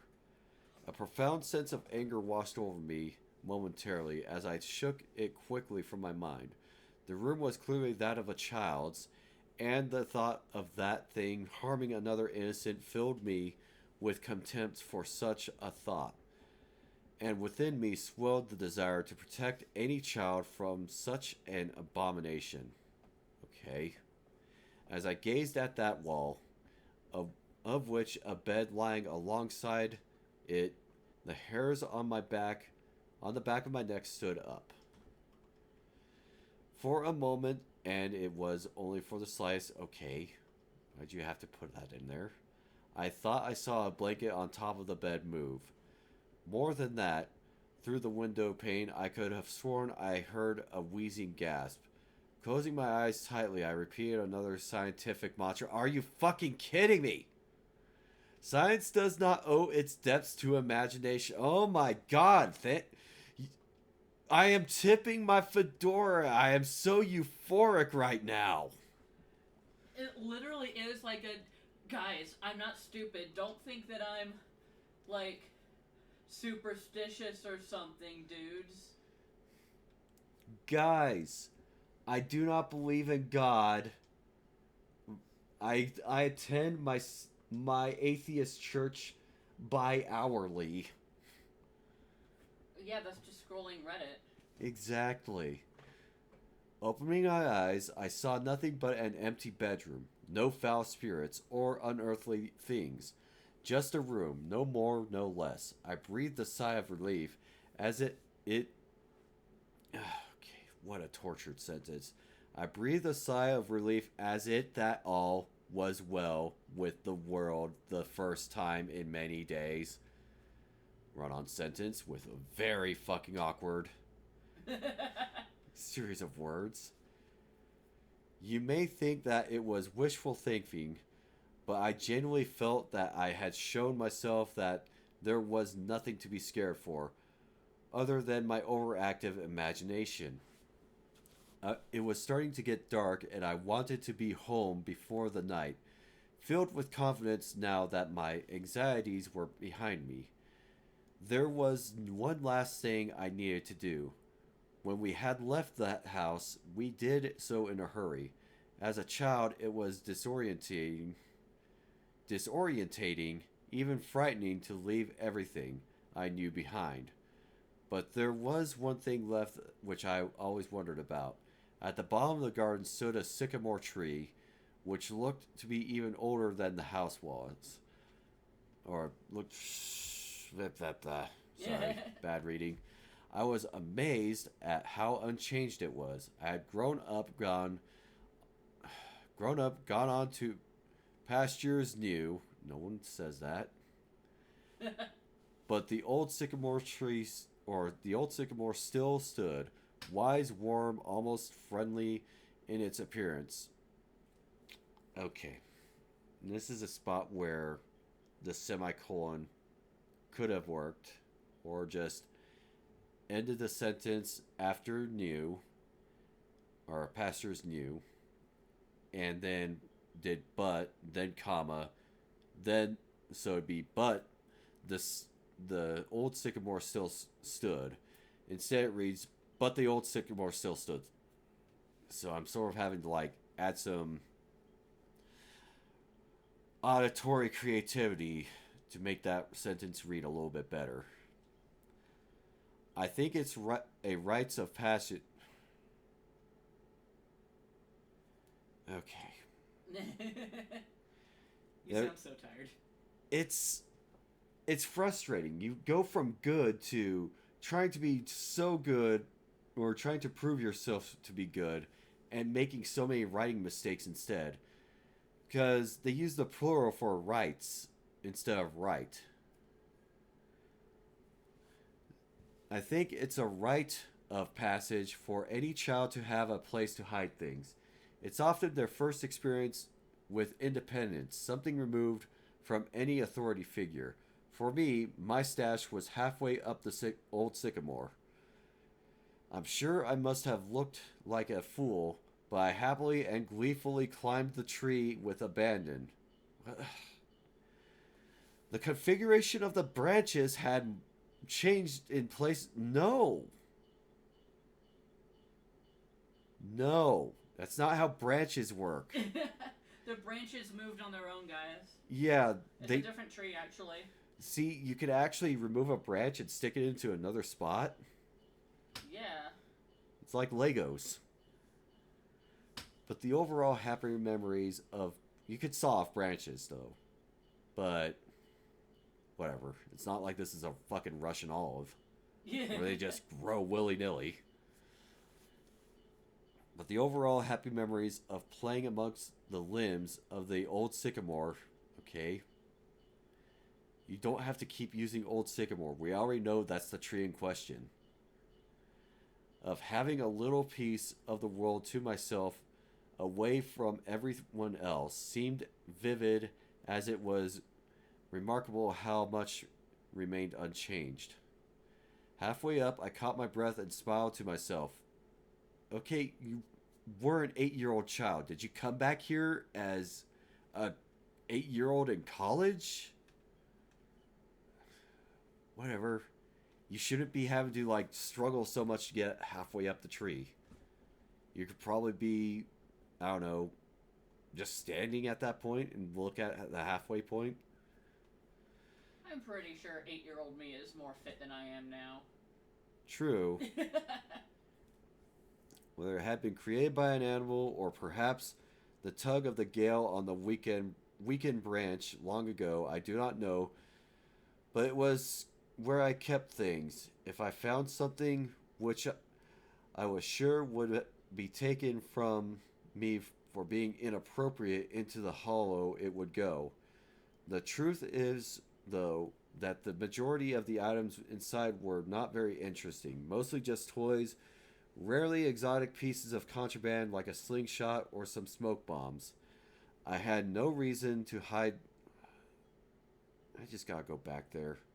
Rarely exotic pieces. Whatever. Like, we already covered it that they were contraband. World's most exasperated man right here. Yeah, I'm sorry. It's like, what the fuck did you do to your own story, dude? Literally. I had no reason to hide the toys, but when I was young, I felt adventurous to have a secret. You were just explaining that they would be taken from you for being inappropriate. Now you had nothing to hide? What? Ugh, I think he lost his own plot. I guess so. Ah. The hollow was dark and filled halfway with rotting leaves, no doubt deposited there from countless autumns. Nevertheless, I reached the deep inside to see what remained. I could feel it. I had found a toy I hid in there before we moved. All those years ago, I could feel the plastic in my hand, its sharp edges unmistakable, but the leaves and the darkness of the hollow obscured its view from me as I struggled to remove the thick, wet mixture of rotting leaves and rain. It seemed to be caught amongst a collection of small twigs. The reason I was so excited that I knew when we moved that I had left one of my favorite toys behind, a small plastic First World War British soldier. What? It may not sound like much, but I had grown up on my family stories of my grandfather's adventures during both wars.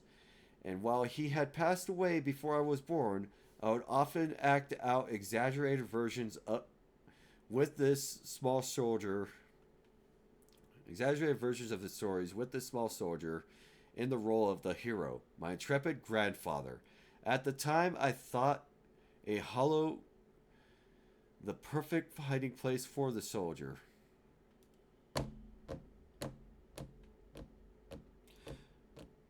Okay. I get coming back to write details in the story because he didn't have things planned out, which is fucking J.K. Rowling's favorite writing phase because she's a hack writer. But I honestly think you should go back and read what you've done before writing future pieces so you avoid contradictions. Because you use this backyard as an exotic place to play with your friends. So where the fuck were your friends in this part of the story? Did your friends know about this fucking World War One toy? Was it part of the exotic adventures? It's like the entirety of it vanished because you say the sycamore tree was a hiding place away from everyone when you played in the backyard with your friends. Whatever.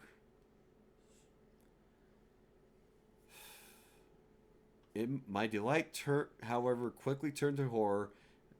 I felt sick to my stomach, as I pulled the soldier out, I realized it was not my toy, but something else entirely. Stuffed into the back of the hollow amongst the sludge, and now in my hand, was the skeletal remains of a small animal. What? How did you mistake an animal corpse for a plastic toy soldier or whatever? Yeah, this is... How? They are completely different feelings. Ugh. Was the skeletal remains of a small animal. Bones crunched together in my grip, and a few small flakes of hair and flesh fell on it, putrefied. Did the flesh from small flakes of your hair and flesh fall onto it? How could it fall onto itself? Between my fingers. It fell off of it? Yeah, I'd say fell off of it, but saying fell on it. Yeah, I think they had a moment like, Yeah. I almost lost my balance as the rotten and potent smell of death escaped from my moist grasp, invading my senses. I climbed back down carefully, dejected. You didn't need to add that. There was nothing else in the hollow. My toy was gone. Yeah, because some child probably took it. Oh, yeah, it's already right here. Probably taken by another child during the subsequent years. What remained of the poor animal I buried under some loose earth in the garden. Why? I left that place immediately. Despite my unfortunate encounter in the hollow, I still felt empowered. Why is there... Whatever, getting... There's an apostrophe after empowered. I'm so confused by that. That I had actually plucked up the courage to revisit that place. No one says that. To see how ordinary it really was. Made me feel in control once more of my faculties. I did not at the time require anything other than conventional explanation. I said goodbye to the old neighborhood, to that bad memory once and for all, and began to make my way home. By the time I had driven onto the motorway, something had begun to filter through from the back of my subconscious. At first I discarded it, dismissing it as imagination, but as the sun shone its last and dipped below... What? But as the sun shone its last and dipped below the horizon, I sensed the growing of a compulsion in me, an idea which seemed to have been born and nurtured for no good reason, no rationale, no sound casual footing, but one which had to be followed at all cost. I must get home. I increased my speed, zipping sporadically between the slower cars on the motorway, between the rear view mirror, keeping an eye on what might be following. What? I had to get home. Again, I drove faster, constantly looking behind me as if racing some unseen pursuer, 70, 80, 100 miles per hour.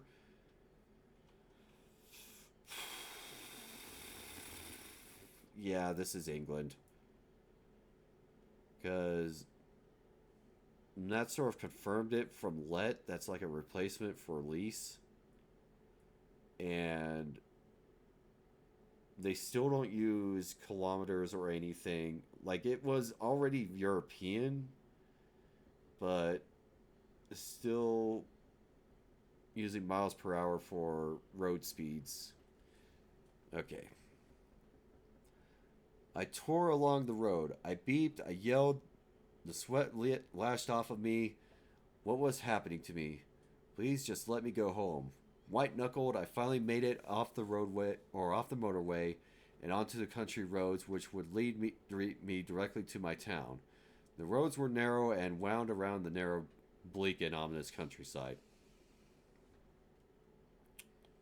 Why is it now bleak and ominous? Whatever. Darkness seemed to blanket the road in front of me. I turned my beam on and breathed a sigh of relief to see bright light again, even if artificial. The manic anxiety which had seemed to rip me on the motorway appeared to have diminished. However, I still glared into the rear view mirror more often than I should have, just to make sure that there was nothing following me.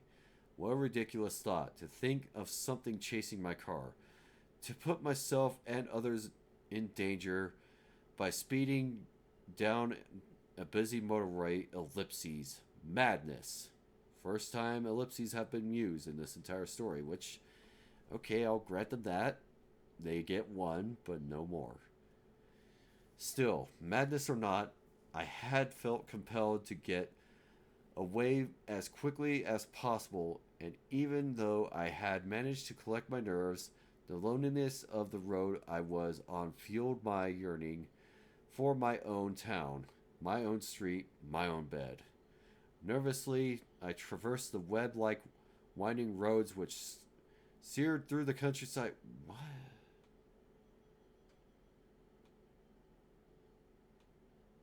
They're web-like now. Okay.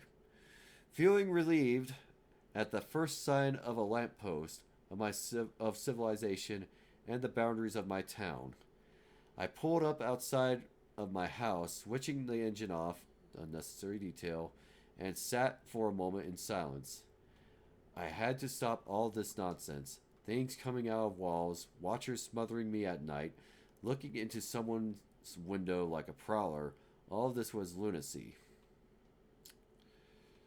Tomorrow I would start afresh. No more writing about childhood experiences, no more reliving of dread-filled nights, just getting back to normal, carrying out my work, spending time with my girlfriend. That's new. Does not have a girlfriend. Yeah, this is clearly Reddit. Clearly a work of fiction. That's how we know. And most of all, reaffirming my belief, faith, and confidence in science and rationality. Oh my god, dude. This guy is the most neckbeard of neckbeards. Oh my god. He just had to walk away, guys. Like, this is too much for him. Like, you had a good story at the start. This entire thing could have been done and over with at part 2 and no one would have batted an eye. This shit is stupid. Alright. We are back to it. Give it up for hour 2, everybody.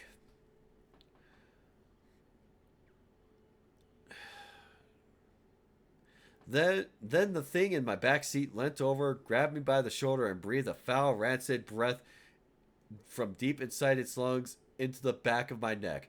Oh my god, it burped on you. It just went... just like leaned in and did that.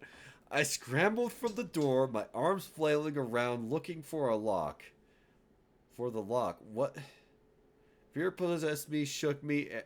A fear I remembered all too well, a fear from all those years ago, lying awake at night in that sickening room. The inside of the door of the car had grown much colder. That was nothing compared to the icy fingers burrowing into my shoulder. I honestly thought I was going to die.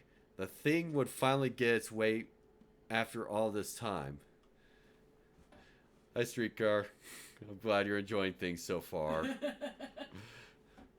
The door handle popped in my panic grip, and I fell out of the driver's seat onto the pavement. For the briefest of moments, I thought I caught a glimpse of something in the back seat. Vague, the form of an old man, yet twisted and distorted, grinning from ear to ear. Don't give the thing an actual appearance. You were doing so well. Luckily, there was no one around. But As these smiles are creepy. yeah, but it's like it's it's what's wrong with a lot of horror. You reveal the monster too early. But if you always keep it vague, you can let the reader's imagination fill in the blanks.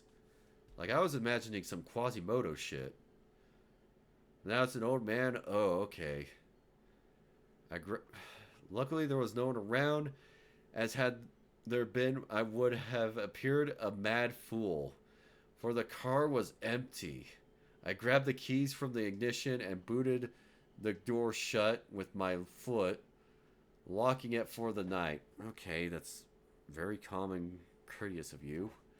I staggered down the path and into my house. I'm not going to lie to you, but I drank myself to sleep last night. You may recall that I said I had no evidence, actual physical evidence of something unnatural. Fuck. You might be wondering what that evidence is. Well, I could say that it was the marks on my shoulder that made me shudder with fear. Or I could tell you that my bedroom window lying prized open. You could just say open. This morning, by what looked like claw marks, has left me dreading tonight, or any other. But no, none of that scared me as much as what I saw today upon waking. So, this presents a problem, especially with internet and creepypasta in general, is that if you're going to say you have physical evidence of this, you better like post a picture. Yeah. Especially when you're trying to say Even everything's if it's true. just bad makeup, like Yeah, like you gotta, you sell it to me. could be a shitty Photoshop. You just took a picture. Because at this point, you're saying you've got proof of all of this, but Fuck. now you don't. Fuck. Sorry, I'm also dying in a level over here. Yeah, he's playing Sonic Adventure 2. I just accidentally almost did a really hard speedrun trick, except I missed. Wow. I fell past a kill plane and just went endlessly into the level. Oh my god. Anyway. Has left me dreading, but no, none of it scared me as much. Sometimes the most frightening of messages are the most simple. For lying on my chest as I awoke this morning was a toy soldier. The soldier I had hidden in that hollow all those years ago returned to me as an adult, bitten in half. Why was it bitten in half? You didn't have to add that. Like, you had the setup and payoff, but then just added bitten in half? Okay. Alright. We're past hour 2. We're going to take another 20-minute break. And then we'll be on part 4. How many parts are there? Good God. Did he learn how to write between them? I'm honestly saying we should probably end it. End our suffering. Part 5. Because he's adding titles to them. And they're bad titles. Like, the next part is titled Something Wicked This Way Comes. Oh my god. And the next part after that is Sleep Tight. So it's like, okay, we're off the deep end. You killed your good story. You smothered it. Like you did. Like the monster did. Wish the monster had won. Yeah. Also, the estimated read time of 57 minutes is way off the mark.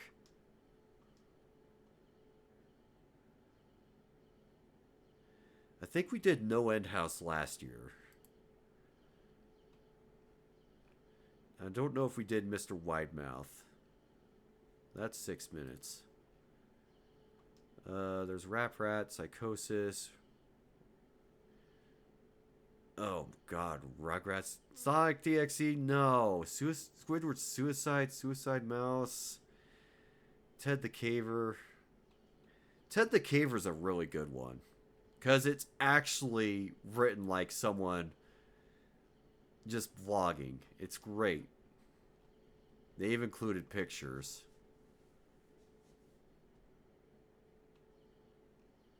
How long is this one? It's pretty fucking long, but I think this one will be the one we'll do tonight for the rest of the time. And we'll probably like switch over to some smaller ones.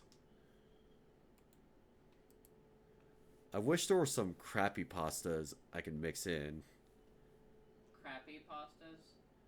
Yeah, like intentionally bad creepy pastas. You mean that wasn't? It was sincere posting the whole time? It was. No. There's...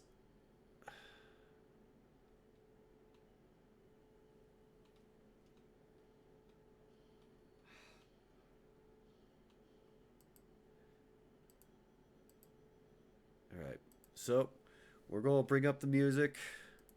Looks like Palia timed out. So we'll take a 20-minute break. And I'll set the timer. We'll be right back.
Alrighty. May not have been the full 20 minutes, but good enough. Ready to jump back in. Exactly. Give ourselves a nice palate cleanser. Let's look up something smaller for a moment.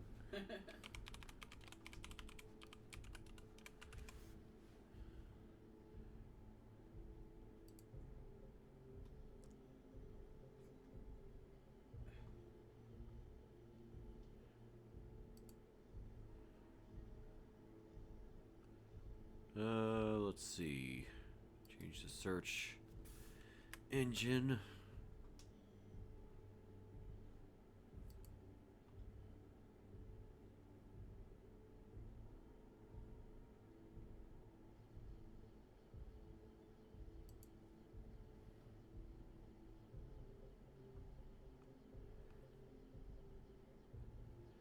Yeah, they're not gonna give me anything. There was this really fucking good one where it was just a person perpetually annoyed by the creepypasta tropes. But whatever. Let's just dive into uh, Ted the Caver. Estimated time is 86 minutes, but we know these estimations are off. They're probably just going off of a speed reader and not someone reading aloud. Oops, forgot to turn off the music. Not having the one theme on loop entirely this time, which was tempting, but nah. Hard to keep track of sometimes. Due to the overwhelming number of requests I have received to tell about my discoveries and bizarre experiences in a cave not far from my home, I have created this webpage. I will outline the events that happened to me during the past few months, beginning with my journey into a familiar cave in December 2000 and ending, well, it hasn't actually ended yet. I will use my caving journal as the text to tell about my recent experience. I will give them to you as I experience them in chronological order. Let me get chat back up. I have included photographs that were taken during my many trips into the cave. Sorry, chat, I'm not going to set it up. I have also created a few illustrations to help the reader get an idea of what things looked like in the cave.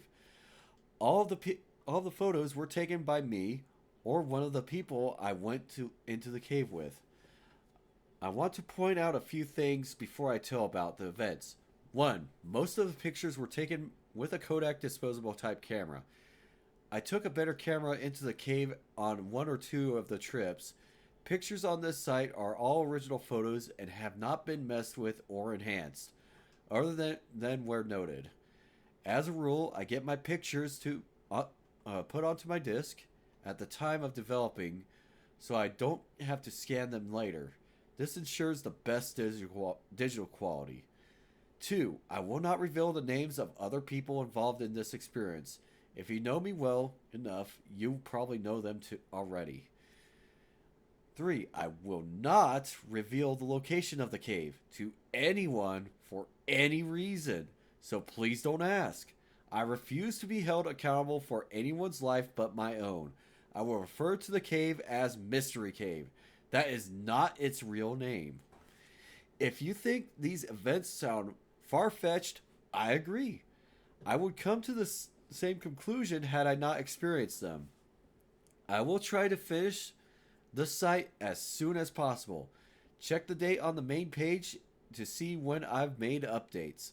To protect myself from the people who might want to copy this site, I include the following. All text on this and the following pages are my own words, copyright 2001. Ted. I will divide the text into 2 colors for the sake of clarity. The plain text is taken directly from my caving journal. The italicized text is my comment as I reflect on the experience. I will do my best to convey the thoughts and feelings I had during the entire event. I will not use the actual names of the other individuals involved. I will include the entire relevant text of my journal. Only small parts of the journal I will skip. This will only occur when the entry has nothing to do with the experience in the cave, such as eating dinner after the trip, getting fuel or snacks, irrelevant details, etc. My journal is fairly thorough. I will merely summarize what I am cutting out of the actual story or actual entry. In an effort to present this experience in as accurate light as possible, I will type my journal as I wrote it. Sans grammar check. Please overlook my errors. My additional comments will help clarify the things I wrote in my journal. Caving Journal, 12/30/2000. Oh my god. 9/11 hasn't happened yet. B and I decided to get in on a more caving trip. Get in one more caving trip before the new year. So we set our sights on Mystery Cave. Not a spectacular cave, but since neither of us has been carrying or caving in a while, it would be nice to go to any cave. There was a bit of excitement to this trip. There was a small passage in the lower portion of the cave that I wanted to check out to see if it was possible to get past. It had a small opening, but lots of air blowing out of it. Even though it was way too small to climb through, I had never even checked to see what the inside of the passage.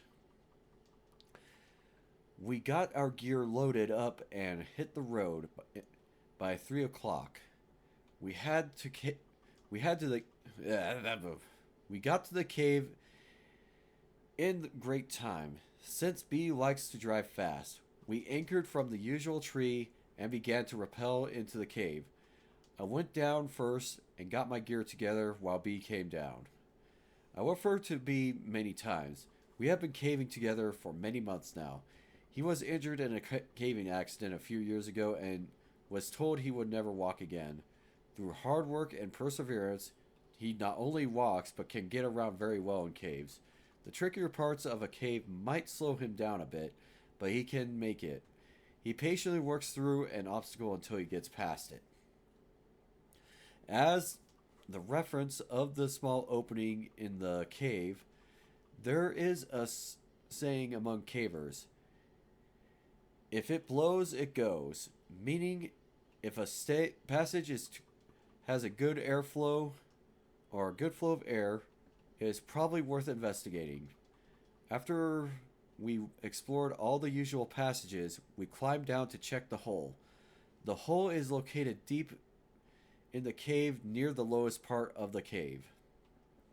It is on the side of the cave wall, about 3 feet from the floor. To look inside the hole, I had to kneel down and duck under the overhang of a rock. Alright, I'm going to actually make an attempt to get visuals up. So bear with me a moment while I... Let's see. Alright, get that.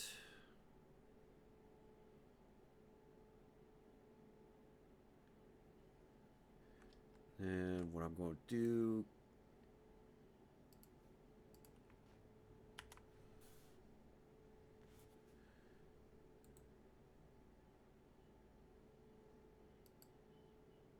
Alright, pull up that. There. Alright. Then I'm going to... Where is... Here we go. Alright. I'm going to reduce the size of the window a bit.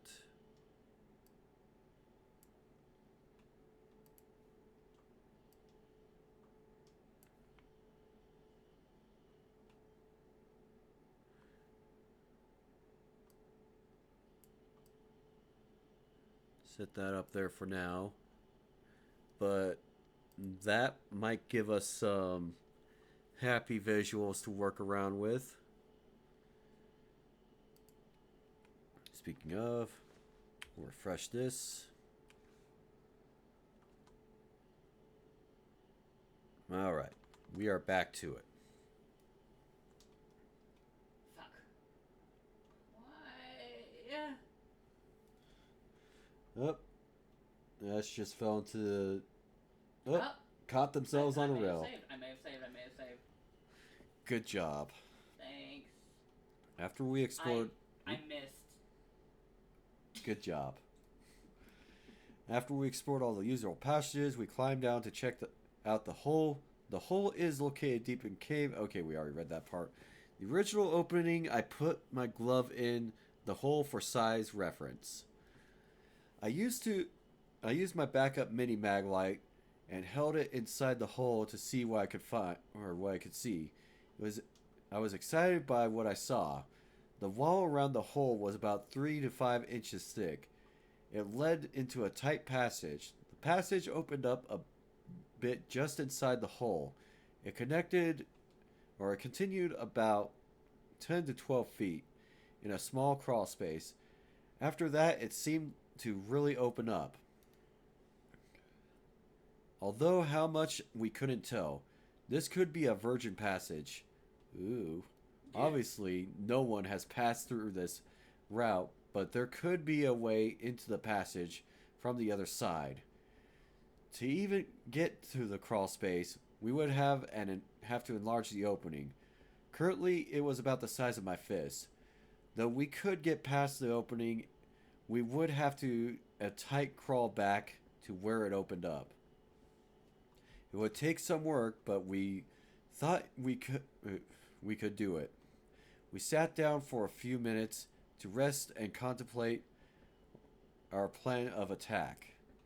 While we sat there in the darkness, we could hear the wind howling from the other side of the passage.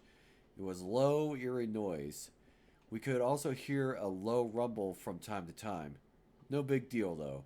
The cave is in the vicinity of a highway that has heavy trucks drive on it. We figured the rumble was the effect of the trucks resonating through the rocks. We determined our best plan would be to haul a cordless drill into the caves to drill the rock. Then we would take a bullpen and a small sledgehammer and break up the rock. It seemed pretty straightforward. We would widen the hole big enough to squeeze in and see what was on the other side. The efforts to haul all of the equipment down to the hole would be a pain, but we hoped it would be worth it. I named the passage Floyd's Tomb after Floyd Collins. It seemed to look like a tight spot where Floyd spent his last miserable days on Earth. Alright. That's a true story we could go over probably later if we have enough time. I doubt it, but... Alright. Let's update the image. A good close-up of that. So you got the passage we named Floyd's Tomb as it first appears. We've got the wide area, the squeeze, the original entrance about 3 inches, unknown area, lights only illuminated about 20 feet back. Hope that translates well on stream. Anyways, back to the story. Rough drawing of how the passage originally looked. Floyd Collins was a caver back in the early 1900s. He got stuck in a tight crawl space and was unable to free himself. It is an amazing story that is detailed in a book called Trapped, A Story of Floyd Collins. I think that was the title. I don't recall the author. Calling a passage of Floyd's Tomb was not only a tribute to Floyd, but a commentary on the size of the passage. This was like many days of work, and very tragic how it ended, despite all the efforts put into it, between the tourists coming in and sort of making things worse. and how his brother desperately tried to free him, but just couldn't do it. Haha, in retrospect, it is funny how simple I thought it was going to be. I figured a few hours of work would be in. Had I known how long it was going to take, I doubt I would have even begun the project. Had I known what I was going to experience in the cave, I never would have returned. We gathered up our gear and headed for the surface. Normally, I couldn't care less if I ever came back into this cave. There is nothing special about it. But now I was psyched about getting back and getting through. We hadn't even left the cave and we were planning our return trip. The rest of the journal entry talked about the climb out of the cave, our dinner, and our trip back home. January 27th to 28th, 2001. 9/11 is approaching. B and I were both excited to get back into the cave and got to our work. I figured with about 4 hours work, we could be in this and see what was on the other side. We had arranged to borrow a DeWalt cordless drill to bring with us. We also had masonry bits to drill with, sledgehammers too to break up the rock, bullpens to insert into the drill holes, and a few other tools that we ended up not using. Getting the tools down to the work site proved to be a challenge. One of us would climb down with the rope and stop at the ledge for a good resting place, and the other would lower the tools. We kept repeating the routine until we got to the bottom of the cave. Then we had to drag the tools to the hole. It took about an hour to finally get to work. B took the first turn at the hole. After an hour of exhausted work, we could tell that we were not going to get through in one session. We had been trading off after we worked ourselves into a sweat. One would take a break and get some food and water while the other one went to work. The routine went like this. To begin work, we had to get down on our knees and do our best to avoid smacking our heads on the ceiling. Working in this awkward position, we would drill into the wall around the hole. That was difficult work. We really had to push on the drill, and it was still slow progress. Then we inserted the bullpen into the hole and hammered on it until the rock broke up. Then we had to repeat the process. I'll give you an idea how slow it went. The typical size rock that would break off was about a fingernail size. If we broke off a large piece, about 1/3 of the size of my palm, it was a cause to celebrate. So those are like going right straight through granite. From time to time, for variety, we would just wail on the cold or on a cold chisel with a 5-pound sledge. It was slow progress. The problem with the sledge was that it couldn't take a good swing because of the tight quarters. And italicized, even though we spent many hours and several trips working on the hole, we never did find a better technique on widening the hole. The drill, pull, pin, hammer, we got the best results for our efforts. We ended up with some crazy ideas, breaking up the rock, everything from TNT, never seriously considered, to hauling a generator to the mouth of the cave and running an extension cord to a jackhammer. We even thought about using liquid nitrogen to freeze the rock and make it more brittle. After a couple of hours of work, we realized that our limiting factor was going to be. It was about then that our first battery met an abrupt death. We had a second battery, so we swapped them out. The second battery lasted a little longer because we hammered and chiseled a little more often and a little longer each time. Finally, there was about 3 more hours of drudgery. The second battery died, and we called it a night. Whew! We could tell that we had done some work in the cave, but it was not much. For the first time since we got in the cave, we sat back, both of us, and took a break. It was nice to check out the results of our hard work. Then we noticed the howling again. It seemed to be a little louder than the last time we were there. We just figured the wind was blowing a little stronger outside. What we could not figure out was the rumbling. It too seemed to be louder, and it was more frequent. This time we could not attribute the noise to trucks. The road that the trucks drove on was not very busy to begin with. At that time of night, it should be dead. Yet the rumbling continued. It seemed to be coming from deep within the passage. B said he would ask some veteran cavers what could be causing the noise. We didn't spend a long time admiring our work. We still had to haul the gear up and out of the cave. Actually, we left some of it in the cave. It was still difficult work. What made it worse was that we were both exhausted. Our original plan was to be done with the cave and hit a couple other caves in the area the next day. Instead, we decided to crash a nearby motel, charge up our drill batteries, and go back to the mystery cave. Alright. I'm going to copy this image. We're going to replace the other one.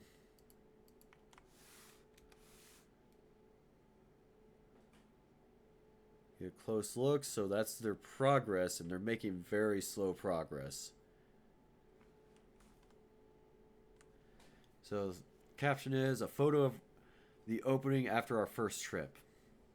My journal goes on at length about the night after we left the cave. We got a room, dinner was excellent, I didn't sleep good despite the fact I was exhausted, etc. We both slept in, so we got a late start back into the cave. The second day working on the cave went about as the same as the first. We worked until both batteries were dead again. We were still not even close to getting through. The howling and rumbling continued as the day before.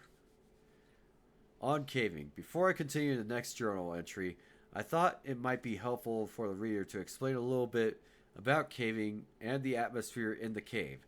As I reread and think about my description of the cave, I noticed a bunch of the language I use in my caving journal and the descriptions, or lack thereof, assume that the reader has knowledge of caving and that it is like inside a cave. In other words, I write my journals for me. I will take this time to give a more detailed description of the cave. I will tell about what it was like while we worked in the cave, and will summarize our feelings up to this point. The cave was discovered several decades ago when a construction in the area unearthed its entrance. From that time to the present, it has been visited mostly by locals in the area and avid cavers in the region. Beer cans can be found intermittently in the cave, mostly in the upper half. When the cave was first entered, it was probably beautiful. Dust graffiti, vandals, pigeons, and regular use have diminished its appeal. There are still places in the cave where small formations remain undisturbed, as a reminder of what the rest of the cave used to look like. To enter a cave, one must have a good length of rope. In order to rappel down into the rock, a nearby tree serves as a good anchor point. Once the rope is tied to the tree, about 20 feet away from a small cliff, it can be tossed over the edge of the cliff to a small ledge 15 feet below. Cavers can then descend the short distance to the entrance. Once inside the cave, artificial light must be used. My light source of choice is a battery-operated helmet-mounted light, known as a tag light. Safe caving calls for at least 2 sources of backup lighting. For my backup lighting, I have a mini mag light mounted on my helmet and another helmet-mounted light on my pack, which I always carry with me. I also have glow sticks that I carry with me. These are not considered good sources of backup light by some, but they are good to use for taking lunch breaks. And they could get used out of a cave if the other lights fail, or other sources fail. After a short climb over large rocks, the caver mutt comes to a large pit. The same rope is used to reach to the bottom of the pit. The drop is usually 50 feet or so, but it is not free hanging. In other words, you can slide down straight down the rope, which is preferable. You have to snake your way around sharp rocks as you descend. The ascent is much more difficult for the same reason. The pit varies in diameter from about 10 feet to 30 feet, 3 or 4 in a few places. The walls are lined with sharp, white rock called popcorn. Let me correct that. It used to be white. Now it's covered in dust and dirt that was kicked down from above by years of caving. Popcorn makes it painful to brush against the side of my pit, or of the side of the pit. My choice of clothing is Levi's t-shirt, gloves, and knee pads. I usually leave the cave with a few scrapes, but at least I'm comfortable while I climb around inside. The temperature is stable year round. It feels cool in the summer and warm in the winter. We have gone in on freezing days, and 10 feet into the cave, it is warm enough that our coats are not needed. It is a good temperature to work in, as we learned. For the size drop, I usually use a figure 8 descending device. For the climb up, I attach myself to ropes and pads. Okay. This is all great details, but I feel like we could skip this. Like, this would be great if we were like coming along during the updates, but it's a long and dry explanation of how they get in and out of the cave and what they do, like between like things. So I'm just going to skip ahead of some of this.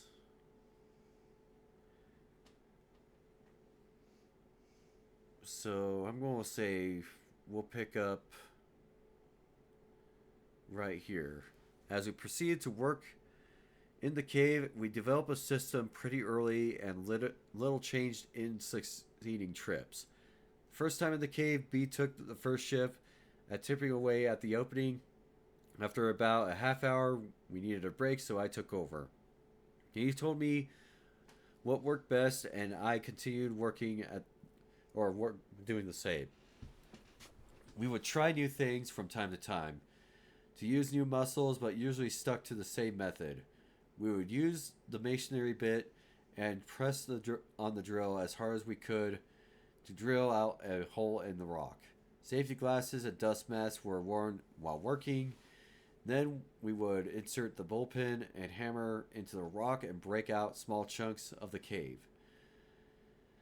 Whew. Then we would drill another hole and repeat the process. Occasionally the drill would hit soft spot in the rock and step would be shortened. We would work until we became too tired to continue. Then B and I would trade. While one of us was working, the other would remain in the darkness and either eat or drink, or just lay down on the cave floor, padded by rope bags. After just a few rotations, we were tired enough to catch a nap while taking a break. The only light we used was a helmet light on the head of the worker. Since it was pointing toward the hole, the resting person was mostly left in the dark.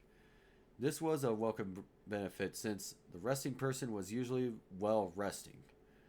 The rest break was also a chance to cool down a bit, which didn't take long in the cooler temperature of the cave. Fortunately, the temperature of the cave allowed us to work pretty hard and not overheat much. I remember that I frequently looked and the hole and thought, hey, that's big enough, I think I can squeeze through, only to be disappointed in my attempt. However, after the first attempt and my failure, I knew that I would keep working on that hole until I got through. This despite the fact that I knew it would take many more hours of hard work. It actually became an obsession with me. I tried to get out to the cave and work as often as I could. I hoped that the passage led to a larger undiscovered cave that we would be the first ones to enter. I guess the explorer in me wanted to find a new frontier there in the cave. Since B is such an avid caver, he was motivated by the same desire to find an unexplored or new unexplored cave. What we did find was not at all what we expected. February 10th, 2001. Several months away from 9/11. Scarcely 2 weeks had gone by, and already we were on our way back to work in the cave. We admit we have become obsessed with the idea of getting through the passage. That may be a sign of how exciting our lives are. It's not that we think there is going to be something great beyond the passage. We just like the idea of being the first humans on the face of the planet to set foot in a virgin part of the cave. Although we found a hidden treasure that would be fine with us. We got a late start and drove part of the way in the dark. Well, when I tell people that I go caving at night, they wonder why. They don't stop and think that it is always night once you're inside a cave. All the way out of the mystery cave, we talked about new ideas to speed up the work. B also told me he talked to some caver friends of this that came up with an explanation about the rumblings. They thought it might be the sound of water deep within the cave, possibly a waterfall. They couldn't really explain why the noise seemed to come and go. To me, it's just one more reason to get through, so we can solve this mystery. This trip, we took B's dog, Whip. She's a Jack Russell Terrier. Oh my god, I hate those dogs. They're so fucking vicious. I was not at all concerned about taking the dog into the cave. We have taken her before. She answers the call of nature before we go in, and then waits until we get out again. Also, she is well behaved inside the cave. We simply had to lower her via a custom-made harness until she reached the bottom of the main drop. Then she negotiated the rest on her own. She loves to explore but won't go out of our sight. She doesn't have the light attached to her, so she has to wait for us. Another reason I don't mind bringing Whip along was because we planned on putting her into the small hole to see how far into the passage she would go. That might give us an idea of what is on the other side. We knew that if there were a drop off that we couldn't see, the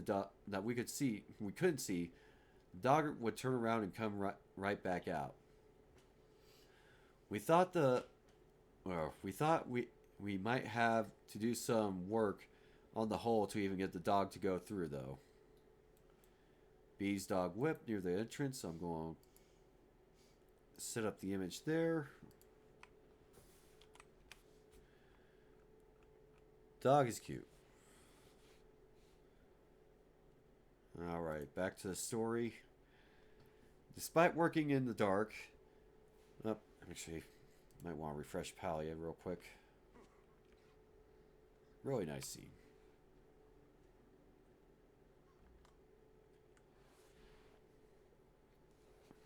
Alright. Despite the working in the dark of the night, we were able to rig up and get down pretty quickly. We didn't take as many tools as last time. Plus, we left some in the hole so we wouldn't have to haul them out and back in again. I did manage to get 2 more batteries for the drill for a total of 4.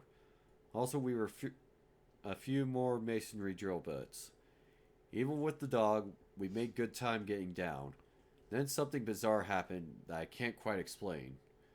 The dog began exploring as soon as we let her off the rope. She was in hog heaven, sniffing and darting about around our feet. She would run from one person to the other as we made our way back to the work site. At the point the cave splits into 4 passages. The dog seemed to run out of juice. She just stuck right by either B or me. That seemed kind of odd. As we progressed further into the cave, she would stay by B. She seemed edgy, like she saw something she didn't like. As we approached the short drop off before the hole, she stopped and would only come further after we coaxed her. The hair on her back stood on end. Finally, as we got to within 20 feet of the hole, she began to whimper and hide behind B. Her tail was between her legs, and she was cowering down on the ground. Strange. I haven't seen her square off with dogs. I've seen her square off with dogs twice her size. Now she acted as if Satan himself was lurking in the darkness. I figured there must have been animals that used the cave as their home, and Whip smelled their scent. Too bad it upset her because there was no way she was going into the passage. We decided that with the new development, the nervous dog, one of us would work while the other stayed with the dog a few feet away from where we normally rested. We got right back into our routine of drilling, hammering, etc. With our extra supply of batteries, we were able to really push into the drill and not really have to worry about using up the batteries. This did not make our work easier, but it did speed things up a little. Progress was still slow. I really didn't mind though. My journal goes on for a while about progress we were making. The entire time we worked, Whip did not move. She just laid there on a rope bag, shivering. She would whimper from time to time. One thing I didn't think about at the time was that she would not take her eyes off the hole.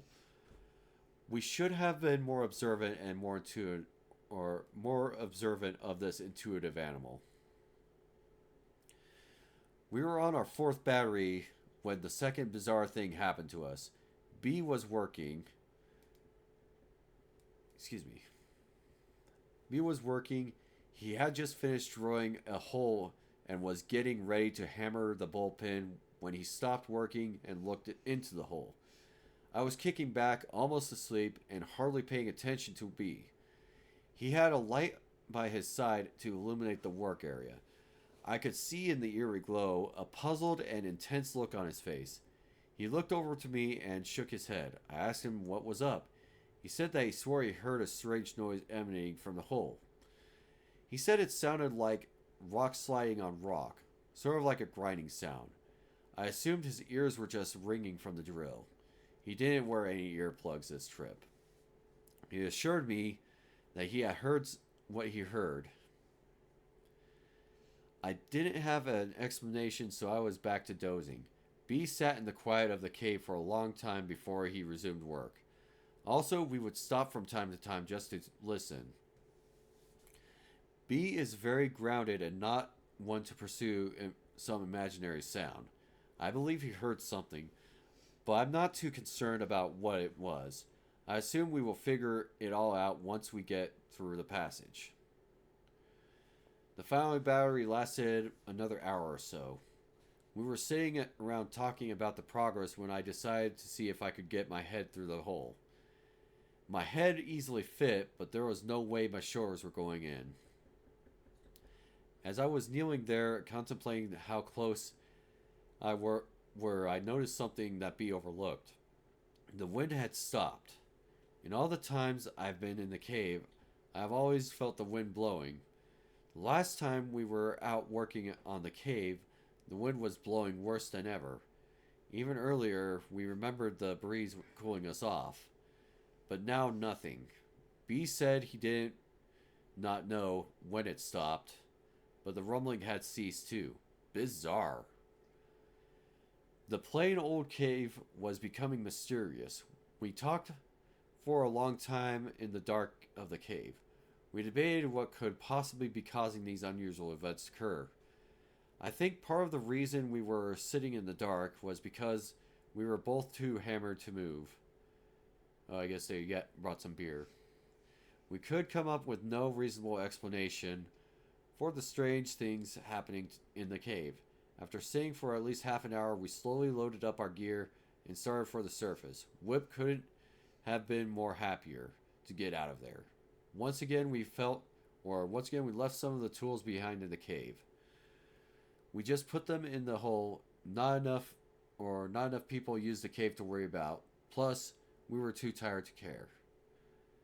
We made a lot of progress this trip. It helps that we have extra batteries. Oof, we still have a long way to go, but it sure is nice to see how far we come. Let's get this next progress image up.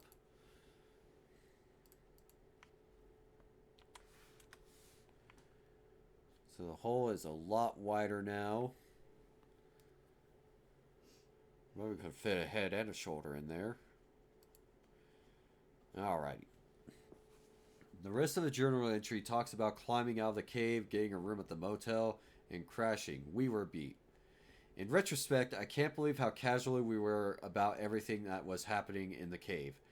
At the time, the only thing that we could think of about was getting into the passage. Everything else was just a minor distraction. I do recall thinking that it would be nice to get in and see how the mechanics of the cave worked, where the wind was coming from, what was making the noises, etc. Now, weeks later, I think my ignorance and naivete in shiver. March 3rd and 4th. 9/11 draws near. Why is 9/11 relevant again? Or just as a timestamp? It takes place in 2001. That's it? Yeah. Okay. I was just wondering if it was actually relevant to the story, if it was just to date the story. It's totally not, but I'm really wondering if they make a mention of it. Okay, fair enough.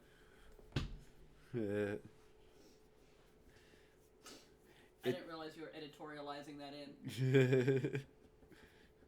It took us 3 weeks before we got back to our mystery cave again. Our attitudes have changed a bit since we first started the project. In the beginning, we looked at the whole thing as a fun adventure. Since last trip out, we found ourselves taking a more serious approach. On the drive out this time, our conversation was a little more subdued than before. We hadn't talked much since the last trip, not for any reason but scheduling conflicts. Instead of discussing ways of getting through the passage, we found ourselves talking about rational explanations for what happened. Neither of us had any ideas that would explain the unusual occurrences we experienced on the last trip. We were amused to find that neither of us had talked about the last trip to other people. That is a complete reversal from the other trips. It has been fun to report to our friends and family about our progress. It is always fun to tell people about the tight squeeze we are going to have to go through to get into the passage. Most people have little desire to voluntarily subject themselves to incredibly tight spaces. Actually, neither do I, but I will do it in order to get to the other side. Good motivation.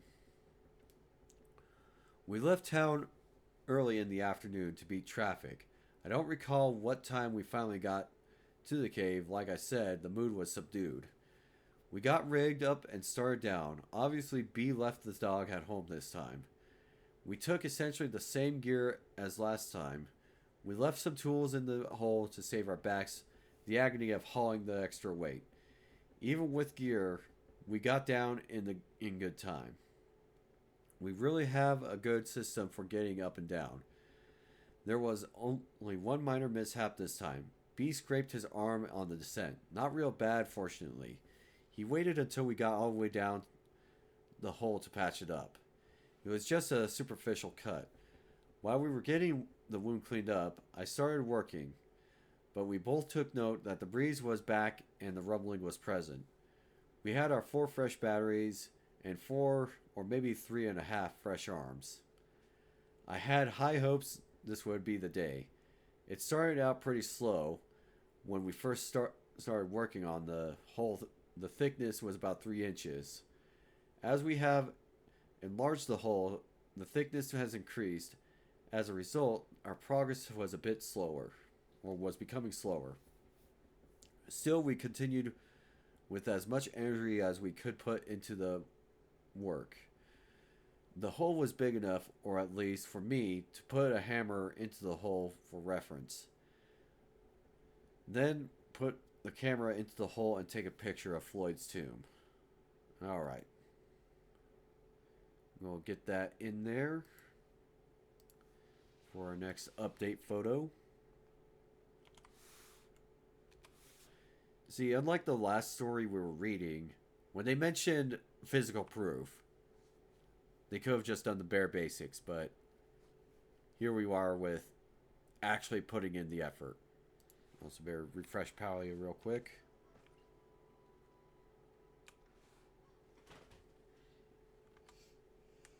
Alrighty. Back to the story. It is difficult to get the exact feel of the tomb, but the lowest point near the back of the picture is about 7 inches high. The width is about 20 to 24 inches. The hammer is small, 5-pound sledge. Note the abundance of rock on the passage floor. It's been nice to see a pile of broken rock beneath the hole get bigger and bigger. We both have realized just that we were just going to have to put in a certain amount of work in order to get through. So we just get down to business.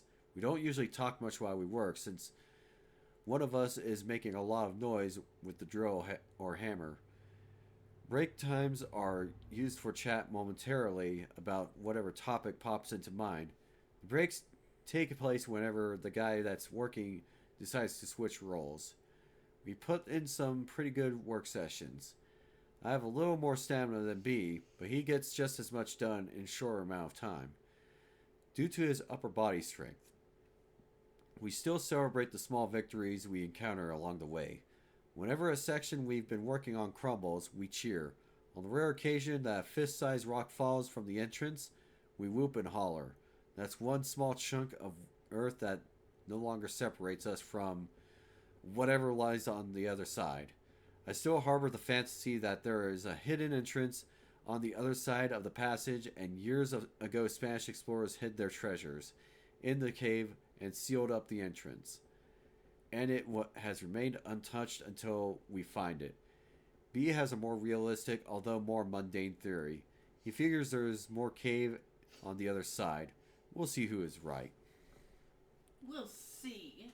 Yeah, we'll see. The trip out, I wanted to see if we could speed up the work by using larger masonry bits. I purchased some good-sized ones at the hardware store at a good-sized price. One was a larger in diameter than all the rest. The other were smaller around, but longer. I had pretty much concluded that the big one might be too big, and I was right. We tried to get it to go into the rock, but progress was very slow. We tried to push for all we were worth, and all we got was tired. The larger bit just created too much of friction in the area for our strength. It might have worked with a hammer drill, but we didn't have one. The longer bit worked fine with our drill. We relied on it for the most part, or for most of our work we did this trip. I thought we were going to be out one bit, and the drill in my hand, when it broke off toward the end. I was pushing as hard as I could on the drill with a bit. Oh, so many bits. A few inches into. Oh, great. Another fake big subs. No. Get the fuck out of here. The bomb. You're not big subs. Alright. I was pushing as hard as I could on the drill with the bit a few inches in the wall. Then it snapped. I nearly rammed the drill through the wall with my pushing so hard. We were able to retrieve the lost bit and keep using it, minus a couple of inches. It still worked great. Only once in a great while did we resort to the hammer and chisel. Work was proceeding as normal until about the time we were on our fourth battery. I was kneeling down and working the drill slowly into the wall at the time, my earplugs in, my safety glasses on, and was lost in my own thoughts. Suddenly, over the squeal of the drill wearing down the rock, I heard a strange noise. It was loud. I could hear it over the noise of the drill, even though I had earplugs in. At first, I thought it was just the drill bit doing its job on the cave. It would frequently complain by screeching and whining as we forced it into the wall. But this was different. It took me several full seconds to comprehend that this was coming from inside the hole and not the bit. I stopped drilling and yanked out my earplugs just in time to hear the most terrible scream I have ever heard trail off and echo into the darkness of the cavern. I stared wide-eyed into the hole. For several moments I didn't move, nor did I breathe. I turned to look at B. Moments earlier, he had been lying on the rope bag catching a nap. Now he was standing upright, mouth open, with a look of concern on his face. I turned and looked into the hole again, half expecting to see some demon's face. See a demon's face staring back at me. Nothing was different in Floyd's tomb. I fixed my gaze on the back of the squeeze, where the limits of my light reached. There was no motion, only darkness beyond the reaches of my light. In the complete silence that followed, I could hear my heart pounding in my ears. Not another sound could be heard in the cave. Suddenly, I heard scraping noise behind me and straightened up. I nearly knocked myself out, hitting my head on the overhang. It was just B moving to turn on his light, but I was so wired it nearly sent me to my grave. B spoke, and again I jumped. He said to get some rocks and put them in the hole. He explained that whatever animal had made that noise might be able to get through the hole. I immediately grabbed a few rocks and hoisted them through the opening, using the handle of the sledgehammer. I slid the rocks as far as I could into the tunnel as it could reach, creating a wall between us and the other side. Since the squeeze is so small, it didn't take too long.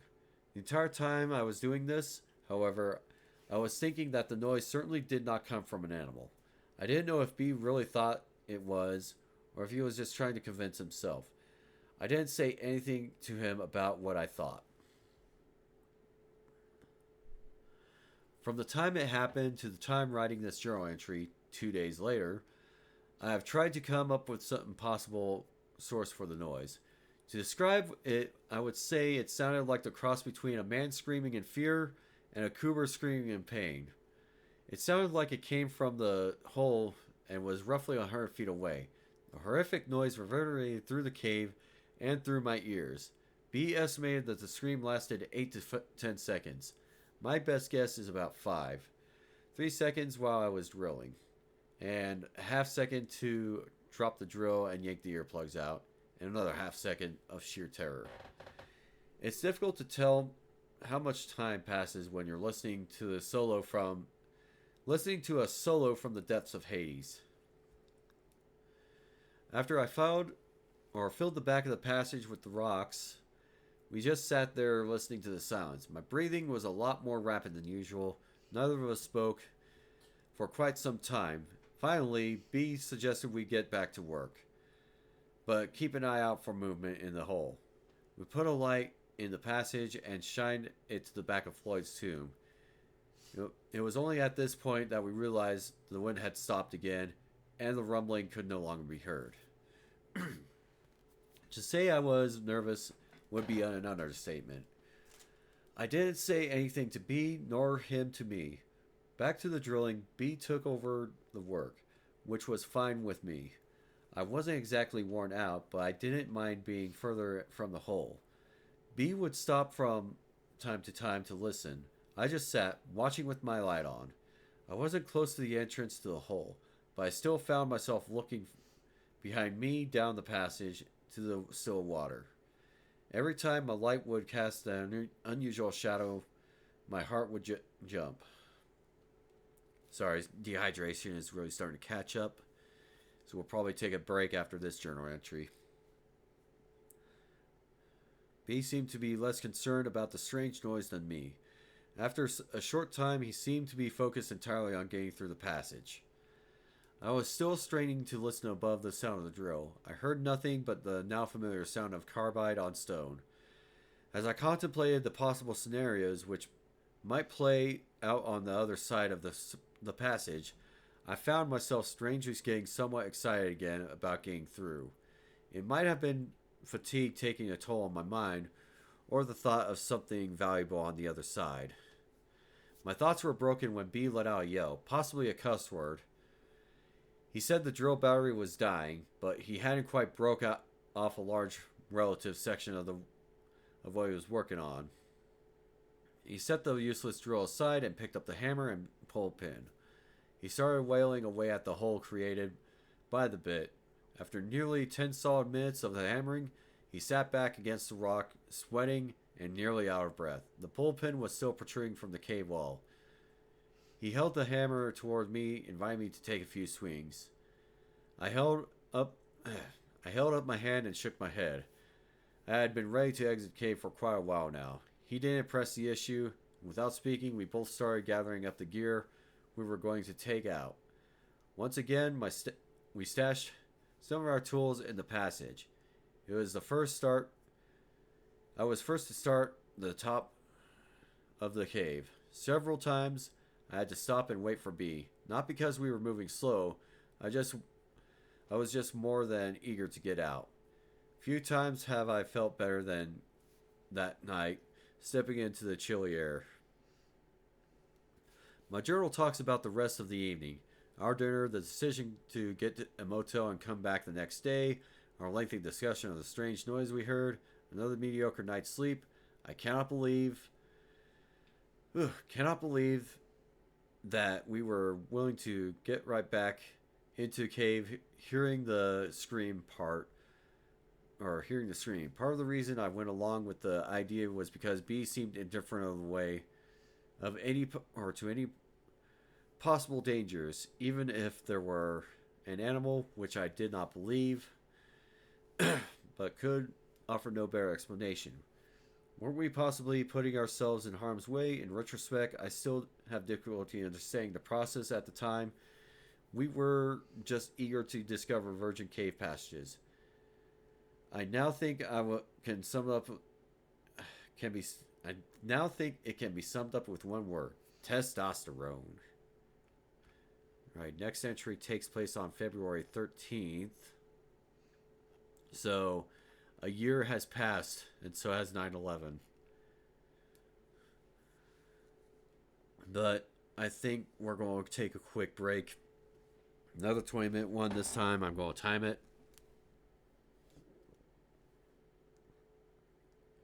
And I think we'll take a break from the Heidelberg soundtrack for something else. Something more jaunty and upbeat.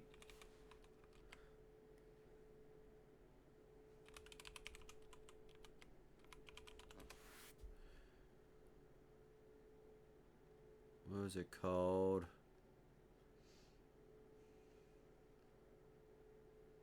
The A to Zap theme song. No.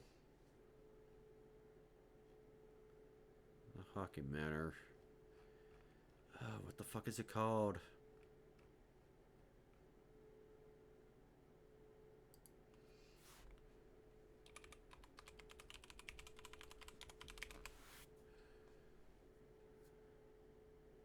That's what it's called. Yeah, motherfucker.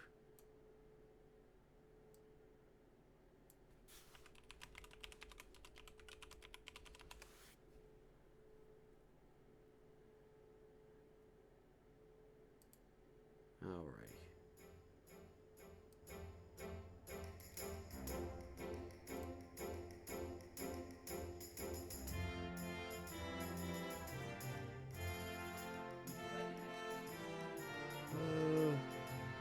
Let's see.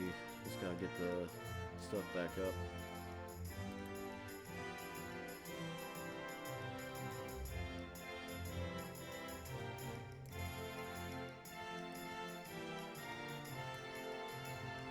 There we go.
All right, we are back for more of Ted the Caver. Actually, let me refresh Palia real quick. Yeah, we'll change spots. We'll bring that back up while I rearrange our position. Because we are approaching the final stretch. I don't think we have many more spots we can. Yeah, this is perfect.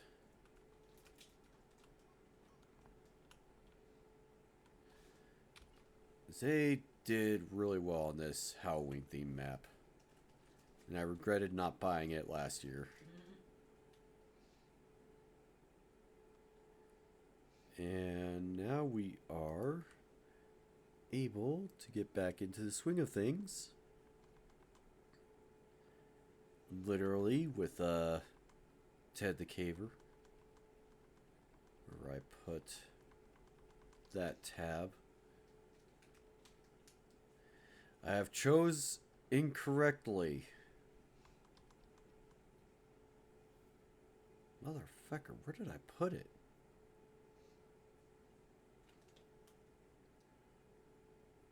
Don't tell me I accidentally exited out of it. Oh no.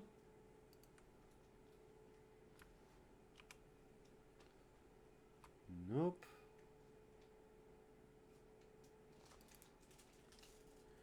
That could not be my last closed tab. Where the fuck did... Oh, yeah, that's right. That's right, I remember. Alrighty, we are back. February 13th. Notably no year mentioned in this one. It's amazing what a couple of good meals and a little sleep can do for someone's attitude. Even though we still had memories of the strange noise fresh in our minds, we relit our... Or maybe they just mixed up the date when reposting this, because previous one took place in March. It can't go backwards into February. Alright. Even though we still had memories of the strange noise in our minds, we relit our fire of enthusiasm. The other side of the passage was so close we were sure this would be the day. We got to the cave and started to work our way to the hole. Getting back into the darkness of the cave brought back the memories of the night before. The sight of the circle of rock illuminated by our headlamps, the smell of dirt in the air, the sound we made as we crawl across the rock. Once we reached the entrance to the Floyd's tomb, however, we were once again ready to blaze trail leading to an undiscovered part of the cave. We immediately noted that the presence of the breeze blowing out of the hole and the rumbling. The bullpen... Excuse me. Congestion. The bullpen sticking out of the hole was obvious sign that we needed to begin work for the day. B took over where he left off the day before. I took up residence in the small spot I occupied the night before. Even though I was already well rested and wanting to start work, B was making the hammer sing with each blow. Sorry, did I refill my water? Yes, I did. I need to take a drink from it. Yeah.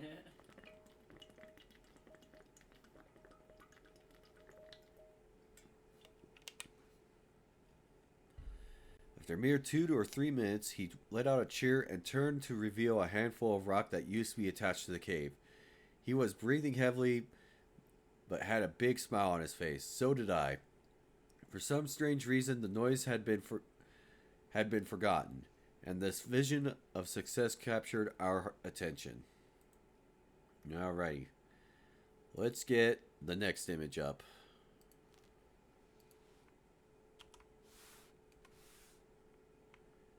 So, bigger hole. Alrighty. Back to it. The lower left-hand corner of the hole had been giving us grief because of the thickness of the wall at that point. We felt that if we could just remove that corner, We might be on our way inside. B now held in his hand a crumbled remains of the corner. Our excitement consumed us as we examined the hole. I took the hammer and pounded away at the surface of the hole. The idea was to remove the jagged edges that would take their toll on my skin. The size looked right. Now the moment we had been waiting for. I cautiously approached the entrance of Floyd's tomb. I decided the best way to enter the small hole was to place one arm over my head, turn my head sideways, and slowly work my way in. I soon determined this was not going to work. The hole was small. If I was going to make it through without winding the hole anymore, I was just going to have to put both my arms over my head in a diving position, turn my head sideways, and slip into the tomb. The width of the entrance was the limiting factor. The height was sufficient. The arms overhead position flared my shoulders blades out, and there was still room to get in. Plus, the arms overhead gave me the best squeeze side to side. In order to enter straight into the hole, I stood on my feet and bent over to get level with the entrance. My knees bent to the position was uncomfortable, sort of semi-squatting position. Bent at the waist and arms overhead. Plus I had to slightly turn my upper torso to the left in a counterclockwise rotation to negotiate the angle of the entrance. Notice in the last photo that the entrance generally slopes to the right. I got my arms through the entrance. The minor scrapes next came my head. By keeping it turned sideways, I was able to get... Excuse me, I need to blow my nose real quick.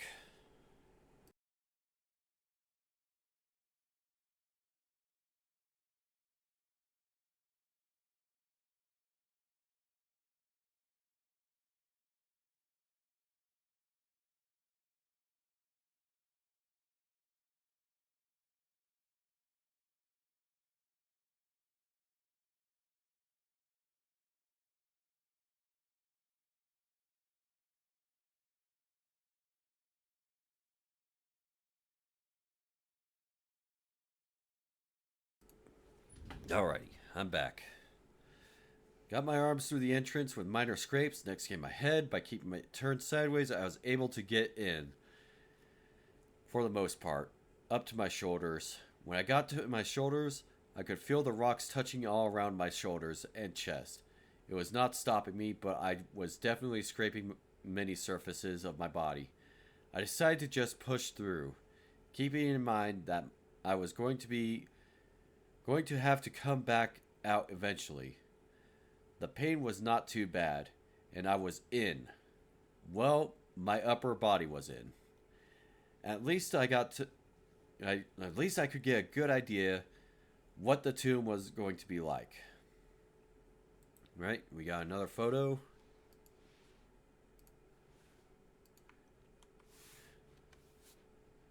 This time, a lot further than Gord Fox will ever get to a hole.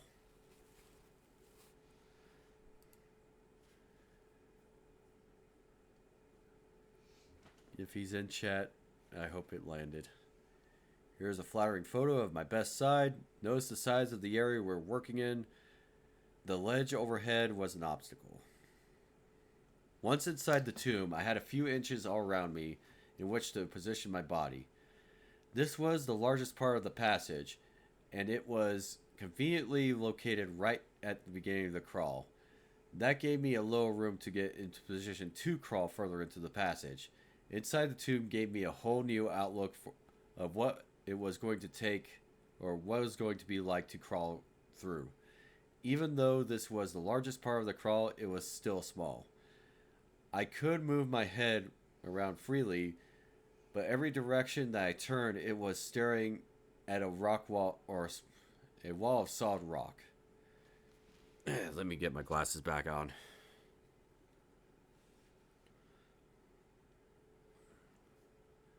All right.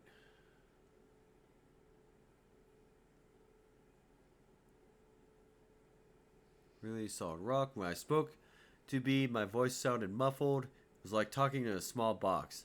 I could rest my chest on the passage floor, but the rocks were uncomfortable. I turned my head to look further, but I couldn't see past the wall of rocks I had built the day before.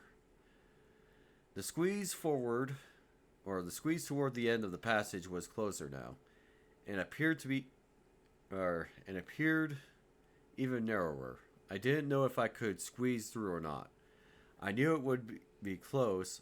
I wanted to crawl further into the passage. First, however, I had to work to get some of the loose rocks that were lying on the passage floor out of my way. I was disappointed to find that most of the rocks looked loose were actually attached to the floor. I was hoping to be able to scrape them out of the way. I had pushed the sledgehammer into the passage before me, so at this point I was able to push the rock wall we had made further back into the passage. When I dragged the sledge back and forth across the floor to move any loose rocks and break up the solid ones by sliding the head of the hammer under the squeeze, I determined that the narrowest point of the squeeze was about 7 inches high. I figured we would be able to do some work before I could slip through. The entire time I had my head in the passage, B was just kicking back, listening to my descriptions of the progress reports. At some point, he snapped the photo shown above. Thanks, B. Up to this point, the size of the passage was not too big of a deal. I was in an incredibly small passage, but only my upper body was, and since it was the largest part of the passage, and my arms could move freely, I was pretty calm. Then it was just time for a push. I slid the sledgehammer as far as I could reach. Since my body filled the entrance, I could not slip the tool out, so it was easier to push it ahead. In order to rotate my hips to the proper angle to enter the hole, I had to lean my upper body on my forearms. Use my feet to climb up the wall outside the hole and slowly crawl into the hole. My hips barely fit. Once they cleared the entrance, I could relax a bit and get in position to work toward the squeeze. I decided to try the one arm forward technique to get through.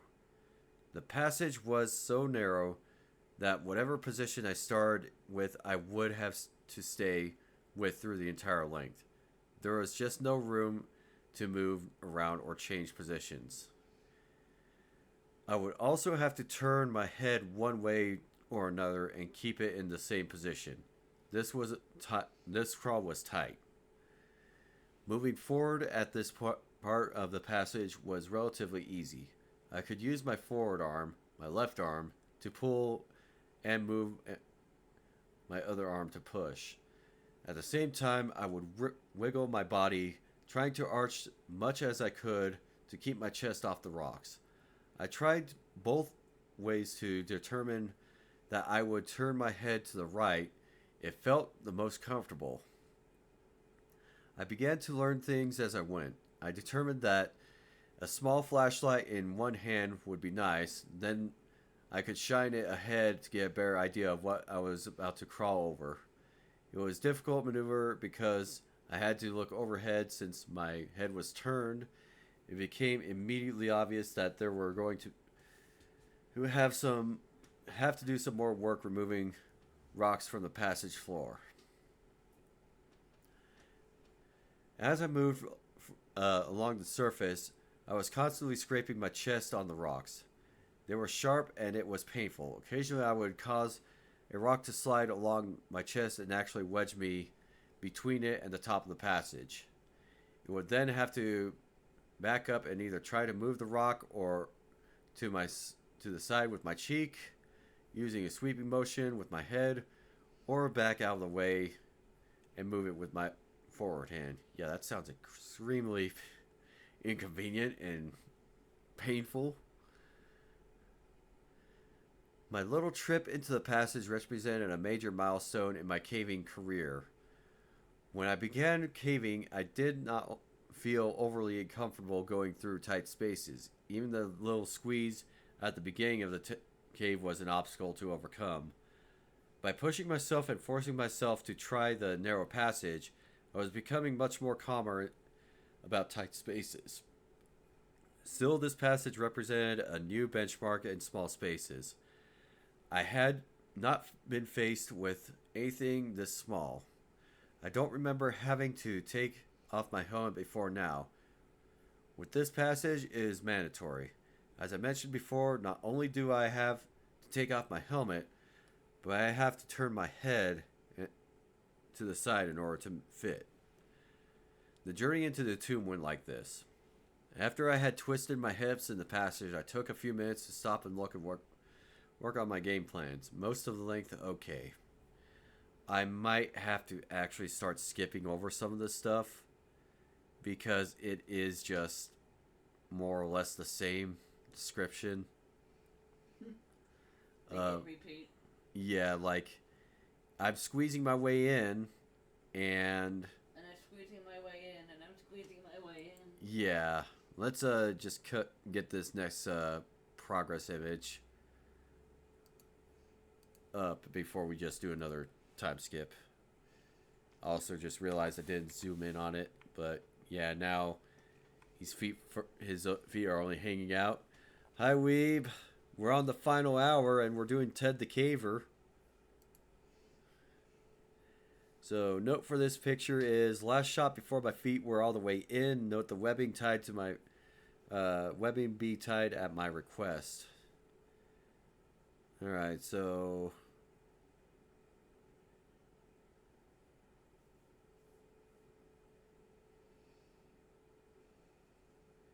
right, this would probably be a better point to. Nice, you passed out, or I didn't even notice you were streaming. Yep, we're doing the long ass fucking Halloween stream.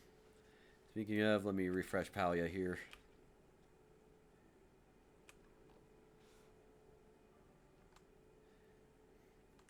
Alrighty. Back to it. My neck was starting to get sore from. Okay.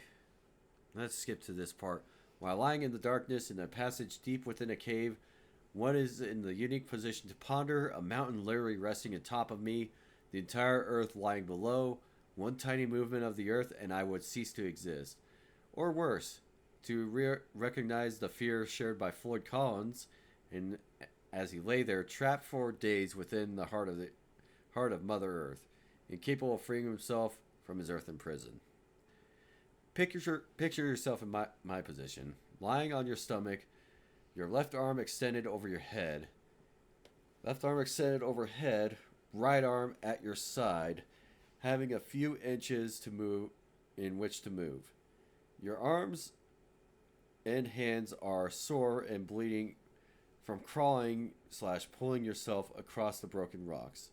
Your entire body is resting on the rocks. Your neck gets tired from holding your head off the rocks, so you gently rest your cheek on the rock to rest. Once you start again, you have to push with your toes to scoot your body forward, sliding across rocks. After moving a few inches, you are breathing hard and have to rest. As you inhale, you can feel your back pressing against the top of the squeeze. It takes several minutes before you recover enough to press forward. The entire time you are lying there, you think about how you are going to get out.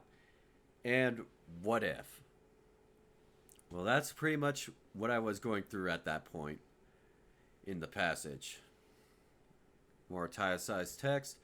I decided this would be a good time to throw in a photo of the squeeze. The photo was actually taken from a different trip, but it shows how tight things were at this point of the passage. Notice my head turned to the side, not by choice, and you can see how I rest my cheek on the rocks. Oh my god, I've seen that picture. Yeah. You can see how I would rest my... Actually, let's get this picture up real quick. That brings up a good point. You should probably be able to see it.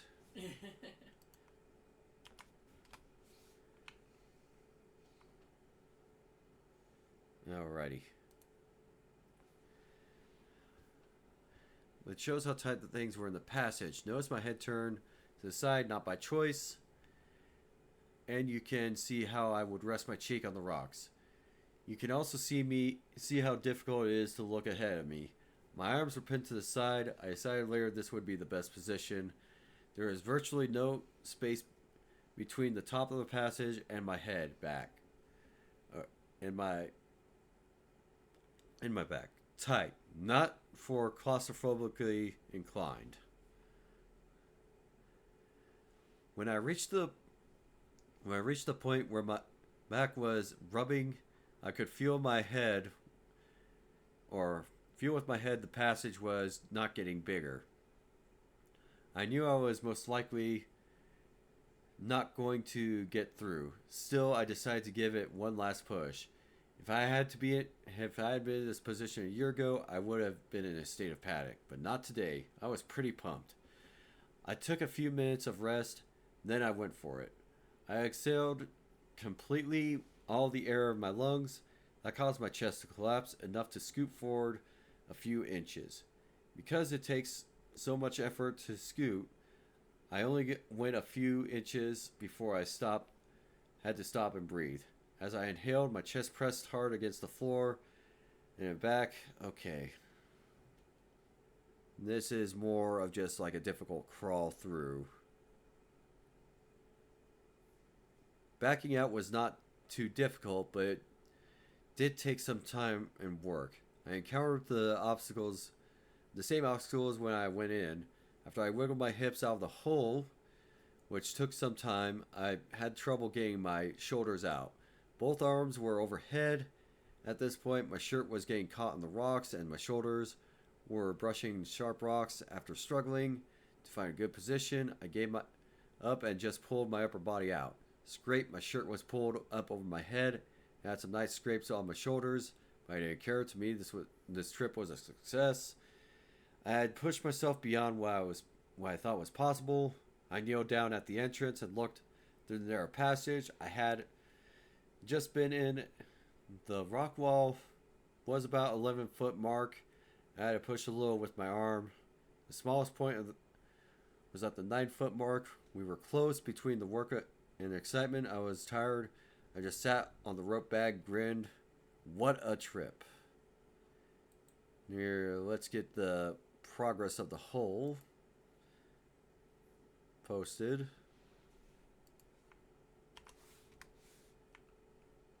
Nice zoom in there.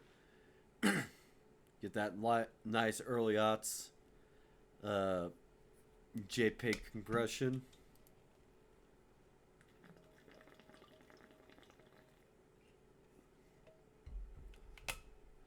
Alright. The rest of the journal entry talks about the usual, our climb out, dinner, trip home, etc. On our way home, we brainstormed and came up with some ideas that would help us get through.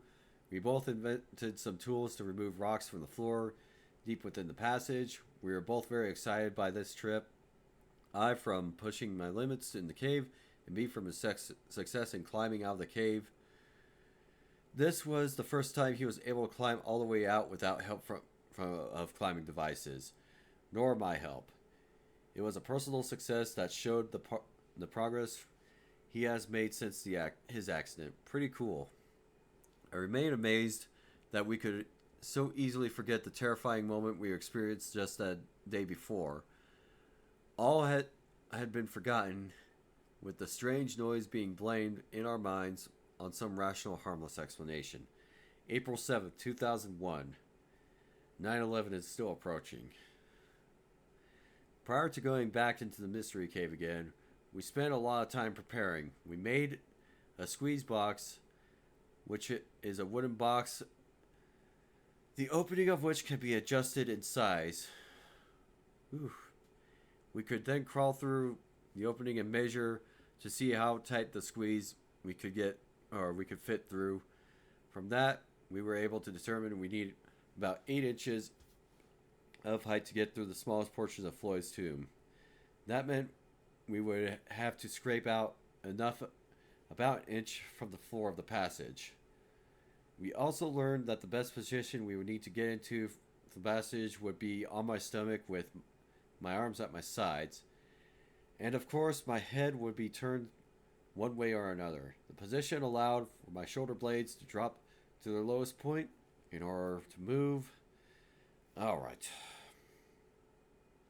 I'm going to do a little quick pre-reading here.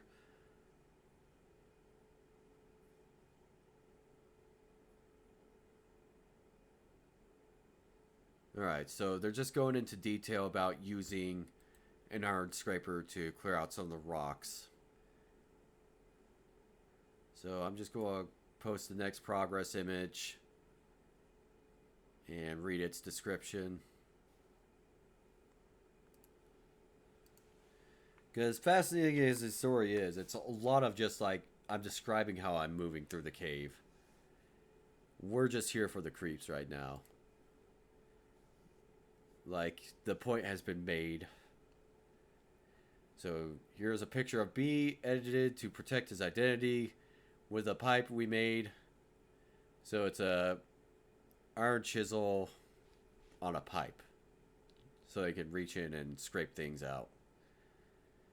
I took the picture facing away from the tomb. He is sitting on the rope bag that we used as a bed. Behind him, to his left, is the passage that leads down to the still water. Behind him, to his right, is the last drop off before the passage. You can see some orange webbing we used to climb down. I took an oath and made a vow that I would not leave this cave until I made it through the passage. Conquered Floyd's tomb. This would be the trip. It had been a long time since we had been out to mystery.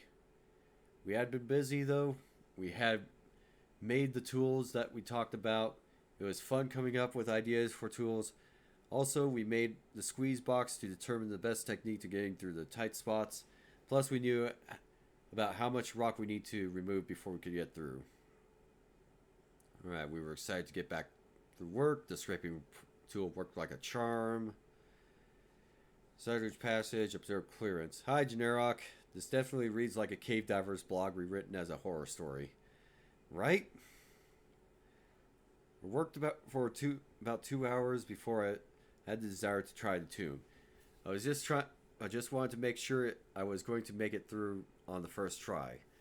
B made one more sweep on the passage floor, clearing any loose rocks from where I would be crawling, and pushing the wall we had made to the back of the squeeze. I made preparations for the crawl by fashioning a duct tape suspenders to prevent my shirt from sliding around and sliding across the rock. I went with the flashlight in my hand, even though my hand would be at my side. I knew I would need it once I got through. As an expression of faith, I did not tie the rope to my feet. I was confident I was going to make it. Finally, I made the attempt. Italicized, although I didn't need mention it in my journal, we did notice the breeze was back and the rumbling present. More italicization. Since we didn't do any work on the entrance, I had to go through the same dance routine to even enter the passage. Once my everybody was through, blah blah blah. Push to the passage, foot or two, tight spot or good feel. Work had been done clearing up the loose rocks. I still felt sharp pebbles in my chest. Wish I could feel my back brushing the top of the passage in several phases. I reverted to my technique of exhaling. Before I began, however, I took a minute to lay there in the passage. I could see the glow of B's flashlight. In the rays of light, I managed to squeeze my body. I could feel the cool breeze evaporate the drops of dirty sweat on my forehead. I could feel 1,000 sharp edges. Okay, gotcha. I breathed in and out for a few moments, then began. Exhale, scoop, stop to catch my breath, repeat. For just a few inches, I could raise my head off the floor of the squeeze. All right. During the rest of the slide through the passage, B was cheering me on. Virgin Passage and Neil Armstrong territory were the phrases he kept repeating. I was grinning ear to ear. Even through the passage beginning to get larger, it was still slow going. I had to continue scooting along for another foot and a half before I could slide my arms underneath me to use them to crawl. At, at that point, I felt my journey was essentially over. I was able to sit up slightly and move the rock wall we had erected several trips ago. Those rocks served as a somber reminder that a little caution would be wise. I shouted back to B that I was through. We both took a moment to congratulate ourselves on our success. B would likely never be able to squeeze through the passage and see what I was seeing, so I gave him a description of what the cave looked like. At this point, I only had my mini mag, so I could not see very far into the passage. The end of the passage made a gentle right turn and seemed to go for a ways, but I was unable to do anything at this point but sit due to the size of the passage. All of the broken rocks we had pushed through Floyd's tomb were around me at this point. There were no other signs of human intrusion. I had to wait until B passed me my helmet and light to get a better feel for the cave. B used the hole we made to slide me the end of a rope. Then I was able to pull all my gear through and squeeze. Excuse me. Get me some more water in me.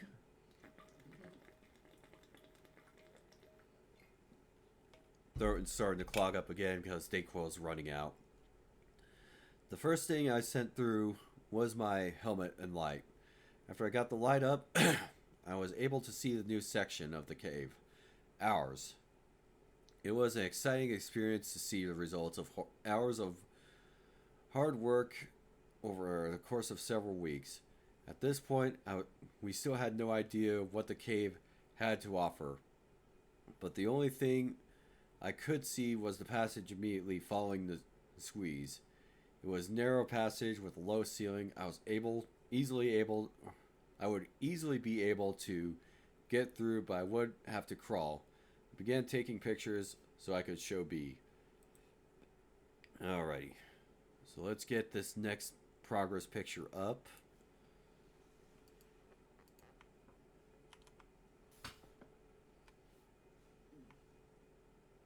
Get it nice and zoomed in there, so looks like a downward slope by the angle of the camera.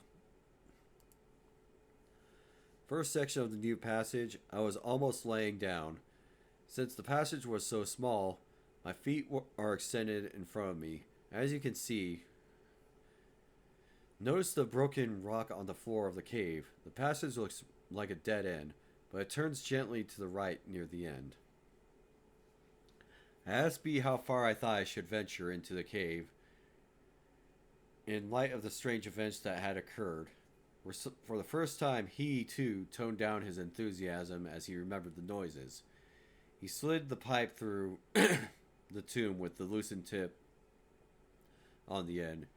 He said he could use it as a weapon. He said I could use it as a weapon if I ran into an animal or something. He also told me to make sure we could hear each other as I progressed through the cave. In italicized text, even though we were at least thinking of the same possibility of running into trouble, we never really considered the fact that if I got into trouble, B would never be able to rescue me. And in fact, no one would be able to get to me for many hours if I were in serious trouble, as in hurt. There was no way anyone would be able to get to me in time. But symbolic of the whole experience, we focused on our goal and not the potential dangers we faced. So far, we had dodged the proverbial bullet. So far. Back to regular text. I strapped on my gloves and knee pads, grabbed my camera, and began my adventure. I crawled through the passage pictured above, about 20 feet long. At the end of the crawl, the cave was bent slightly to the right. I would be able to climb up a gentle slope, but then I would be able to stand by the end of the next section of the cave. The next section was about 40 feet long. In addition to having a higher ceiling, the walls were wider than the section I had just crawled through. Both sections were relatively straight. The floor was covered with a rock, of which crunched as I crawled, so probably shale, and walked across it. The walls were basically the same as much as a mystery cave, except pristine. It was obvious no one had been here before me. Upon closer examination of the walls, I found two delicate types of formations. The first resembled several chunks of grated cheese tied together on one end, with the other of the cheese just flopping down. The second formation was just tiny shards or tiny strands of rock, thinner than human hair. It looked pretty cool. I found several examples of both kinds of formations. I was not even through the second section of the cave, and I could barely hear B. Cave's passages are not very acoustically friendly. I shouted to him that I would go for a half hour, then return. He said that would be fine, and to be careful. Then I proceeded to explore some more. I could nearly walk upright at this point. I was on the third straight section of the cave when I discovered a crystal formation. On the wall to my right, it was several layers of wall, resembling clear candle wax. Let me get this next progress picture up.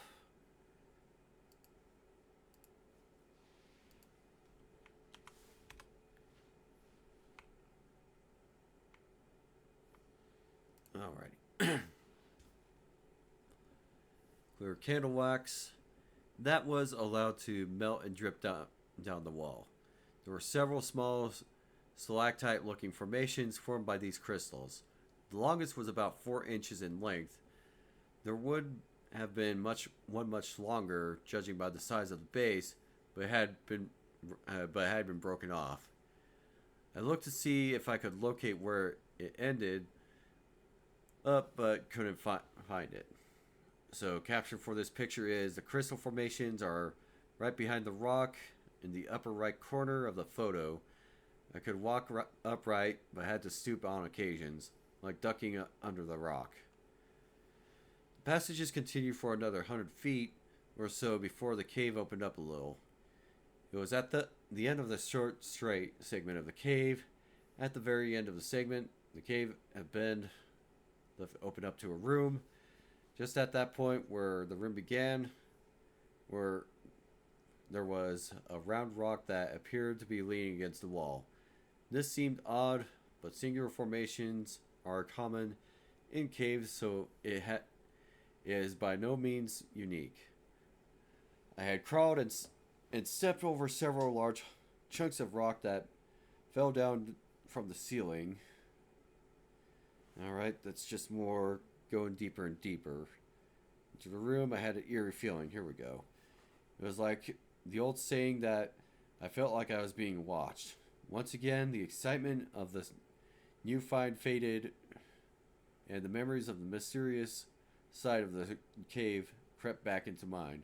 Suddenly, I felt very alone. Fortunately for my ego, I was nearly out of time and had to go back to be before my half hour was up. I took several pictures of the room. I was going to just get a feel for how long the next passage was when something caught my attention. On the left side of the room of the wall, at about eye level, I discovered what appeared to be hieroglyphics. It was a single drawing that almost appeared to be just a part of the rock coloration. It looked like very crude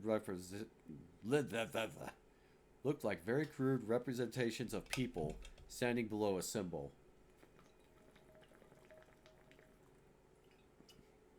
I was pumped. This meant that there had to be another entrance to the cave. Even if the entrance was closed or blocked off, it might mean an opportunity to open it up and get B into the cave. I took another look at the drawing to make sure I could describe it to B. Then I took some more pictures and headed back to B. When I got back to the squeeze, I could barely talk fast enough to let me know everything I had discovered. He was just as excited to hear about our newfound treasures. As we debated our next move, uh, be would be, I began to send my gear back through the tomb to be. I told him it would be best if we got someone else to come back with me, in case something happened. He agreed. Once I got all my gear through, I was faced with the wonderful task of having to negotiate Floyd's tomb again. Back in italicized text, theoretically, this person would be able to get out of a passage he just crawled through by simply reversing what he just did. If he contorts his body, blah blah blah. Just practicality and someone getting in. In advance, I would be able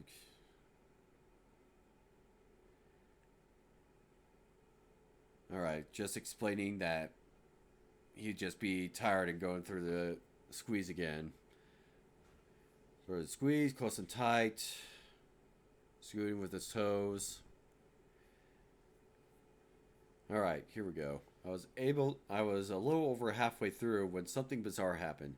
I was laying there taking a brief break when I heard a sound deep within the cave. It was faint but distinct sound of rock sliding on rock. My blood froze in my veins. I couldn't move. I just lay there straining to hear that sound again. Nothing. I quickly began to scoot toward the exit. I didn't mention the sound to B, but I did recall one of the earlier trips when B had heard the same thing. You task out of the hole. Catch a breath. And he was out. B and I shook hands and began to load up our gear. I was trying to listen to any sounds coming from the hole, but we were making too much noise gathering our stuff. As much as I looked forward to getting into the passage, it was a relief to get back out. That is pretty much how I feel about these caves in general. I love to go in, but feel good when I get back out.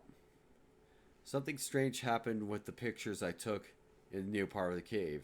The pictures I took in the passage leading up to the room all turned out fine. Stranger than the ones in the picture taken in the room turned out. None of the pictures taken in the room turned out. Pictures of the round rock, and more importantly, the pictures with hieroglyphics I saw. Pictures taken before and after the room turned out great, but the negatives of the photos taken in the room were clear. Nothing I remember what the hieroglyphics look like. So he drew a picture. Let's get that picture up on screen real quick.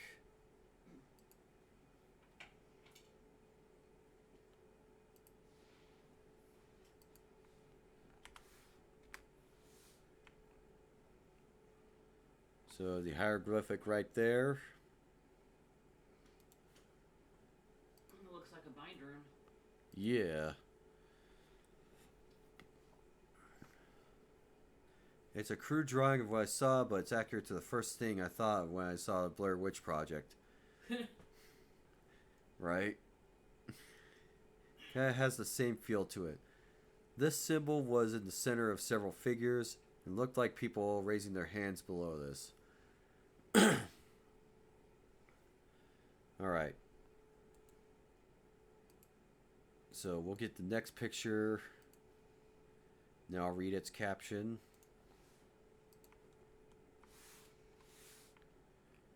So there's like the passageway. This is the last picture before I entered the large room. At the end of the passage, partially hidden in the shadows, I saw the shadows is the round rock I saw. Right? He's got another version of it with a highlight around it. So he circled it inward with a square around it. Here's the same picture with the round rock outlined. You can't really tell from these pictures what you're looking at, but they are the only ones I got of the round rock.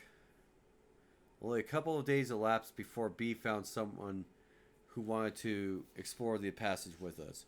B told me he talked to a few others, people who couldn't make it because of scheduling conflicts. He said they really grilled him for information about the cave and the passage.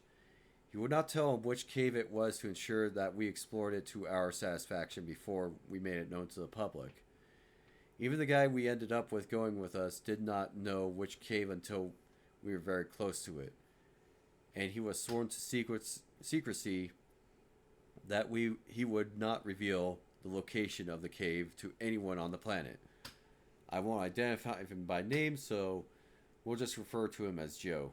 Joe, B, and I set out early in the morning to make sure we could spend all the time we wanted in the new passage. When we got to the cave, we were able to rig up and descend rather quickly. It helps when you don't have to haul half your hardware stored into the cave. Joe was impressed by our work. Even B and I took a minute to pat ourselves on the back for all of our hard work we put in, and for the fact that we made it through.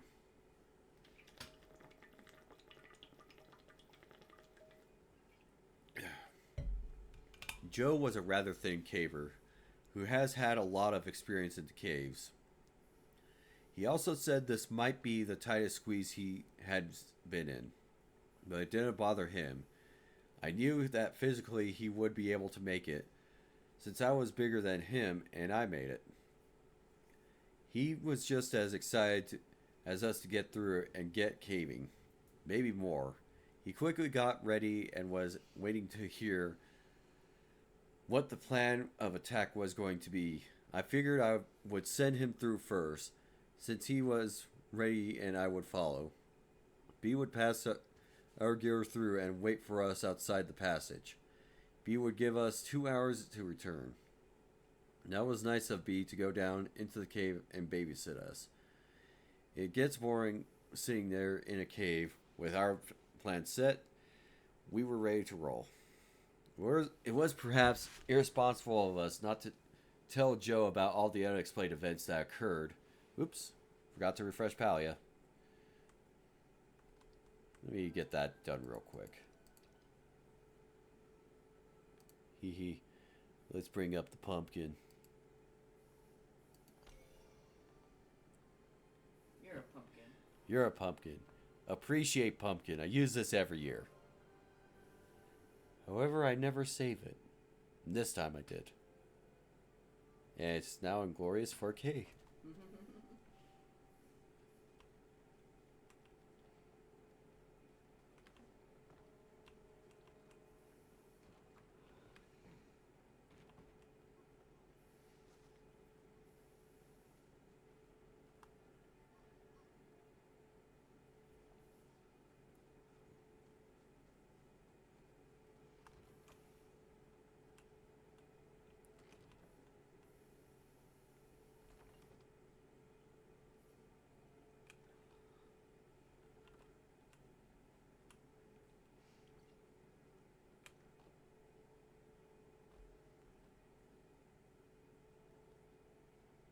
Alrighty. Get the pumpkin off. Phrasing. It's frightening.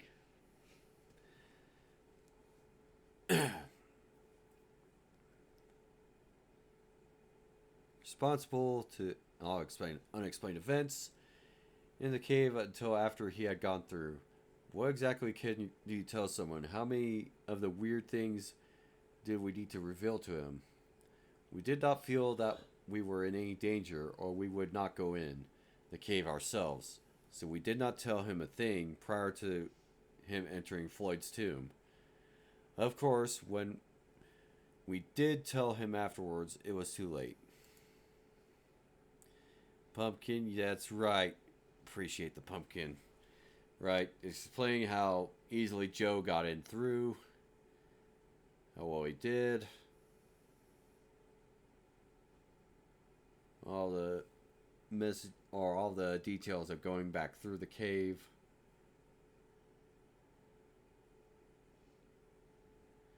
And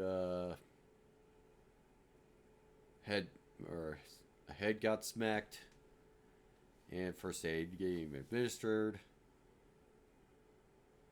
telling him how far he could go in.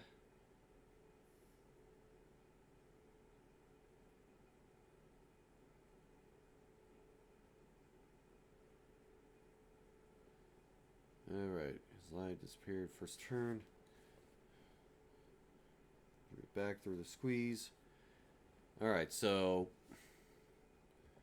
OP turned around to get checked out. I was a bit disappointed to get all the way to the cave and then not be able to explore to the end. Actually, it is killing me. After I got through Floyd's tomb, which was painful, I sat down and munched on a Cliff Bar while B and I chatted. I told him I would pay for a motel room if he would stay overnight. And then he could see how I was doing the next day and make another trip or another attempt at the cave. I felt goofy for having smacked my head on the cave wall. B said he was willing to give it another try tomorrow. He was just as anxious to put some closure to this cave. As long as Joe would stay overnight, we determined to wrap things up the next day.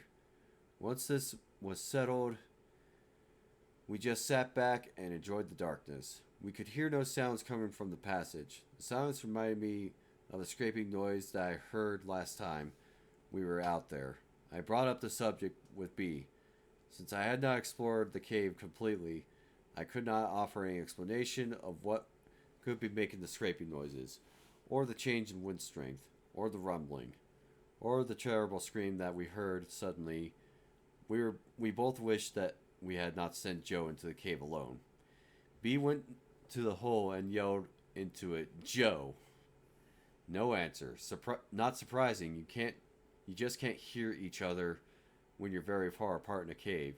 We nervously awaited any sounds. Good sounds, that is. Joe-type sounds. The 20-minute limit we had set passed. 25 minutes, I realized I really had no desire to climb back through the squeeze. My head was still throbbing, and the squeeze looked higher than ever. Still, I knew I was going to have to make sure Joe was safe. Just as I was getting prepared to go through, I saw a light deep in the passage. "Joe?" I called out. Nothing. "Joe!" Still no answer. Light got brighter, and I could hear the noise of someone crawling across the broken lined rock of the cave. "You okay, Joe?" "No," was his weak reply. When he got to the other side of the tomb, he said he was not feeling well. He quickly took off his gear and put them in the bag so we could pull it through. I pulled the bag through the passage, and he began to climb through the tomb. We didn't get a chance to question him about what he saw before he was coming back through. He quickly slipped through the squeeze and the hole, and we finally got a look at him. He looked terrible. His face was pale. He was out of breath. Dust that covers the floor of the squeeze left his mark on his face and clothes. There were numerous small cuts and scrapes and scratches on his face and arms, probably from his rapid exit from the passage. His eyes were wide open. We only had a brief moment to look at the change that had occurred to Joe before he started to head up and out of the cave, without a word. While Joe and B started for the surface, I took a minute to gather our gear. And then I stopped to listen into the passage. I heard nothing, and I felt nothing. The wind had stopped. Part of me wanted to get out of the caves as fast as possible, but another part of me wanted to immediately climb back through the passage and find out what made the cave tick. Then was not the time, though. I still felt a little dizzy from my injury. At the moment, I noticed B and Joe had made good time getting up the cave passage, and I was left alone. Chills ran through my body as I scurried up to catch up with them. Once we got outside of the cave, I figured we would be able to find out more from Joe, but when he got up the final climb, he just unclipped from the rope and went straight to the truck. In the light of day, he looked even worse than in the cave. B and I gathered the rope and our gear and headed for the truck. Joe said he did not want to stay overnight because he felt terrible, and we believed him. So we headed home. We could get more information from Joe. We couldn't. They put in we could, but it should be we couldn't. Easy mistake. He just stared straight ahead. He was shaking like a leaf, and he said he was not cold. When we tried to question him, his answers were short. I asked him if he saw hieroglyphics. No. Did you hear us yelling? No. Did you see the round rock? No. Did you see the crystals? No. He just said he went a little ways and started to feel sick. Something was fishy about his answers. He would have had to have seen the crystals if he got far enough into the cave that he couldn't hear us. But why would he not elaborate? Alright, in the tile-sized text, the rest of the trip passed in eerie silence. Joe didn't say much else. We gave him a brief outline of the strange events that happened in the cave. He didn't reply. As we were dropping him off, we asked if he wanted to go back to the cave. He shook his head and ran into his house. I tried to call him later in the day, the next day, but only got his voicemail. Alright, we are on April 28th. We are at the end of the final hour. And it is looking like the last entry, or second to the last entry, but there are some long bits. So mind some silence while I read over the glossier bits. Discuss briefly the feelings of B and I had at this point. I'd like to elaborate that those feelings and set the mood for the part of my journal. I can only successfully convey our exact thoughts and feelings as we contemplate our next move. If not, I'm afraid we will appear to the average reader as being ignorant, naive or downright foolish. Alright, so discussing like how they felt about the cave. 2 weeks after our trip with Joe, and we were on our way back to the cave. To prepare for this trip, we contacted the local cave rescue groups and got permission to borrow their low voltage two-way phone. The phone consists of 2 transceivers and a long spool of thin wire. I would then be able to unwind this wire as it went in the passage and stay in contact with B the entire time.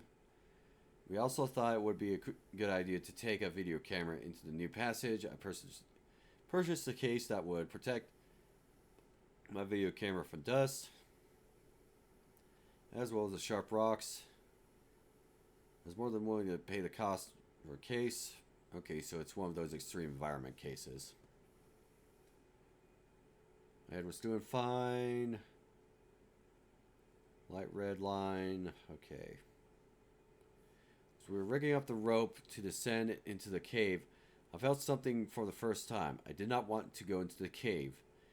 It was not a feeling of foreboding. I was not receiving some premonition. I just had no desire to enter the underground world of Mystery Cave. I didn't share this feeling with B at the time. Even though I had no desire to go into the cave, I knew we had to. So I double-checked my gear and slipped over the edge of the cliff. Right. This was describing their landing. Check the camera and phone, make sure they survived the trip. Everything tested. Trip to Floyd's cave. And stopping the film at some points. Small formations, too small. Unwinding the spool of wire. Describing how the phone is powered on B's end. Slow progress. Far in the darkness. Walls of the new passage were darker than the rest of the cave at this point. Floor was made of a single type of block. Okay, cool. To go a couple beats before he answered. Alright, so they're checking in through the phone.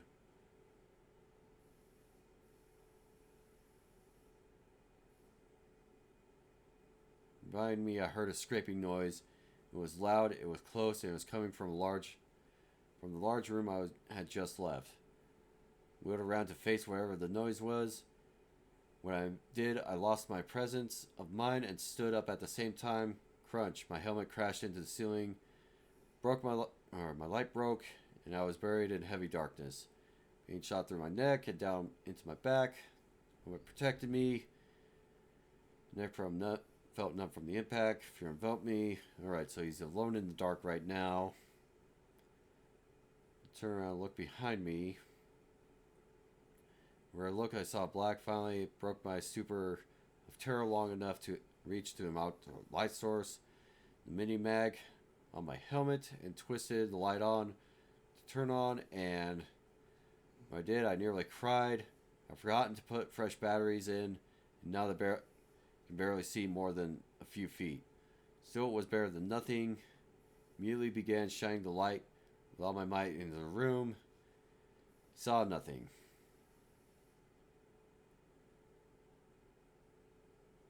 Right. Where not be what happened to me. The phone.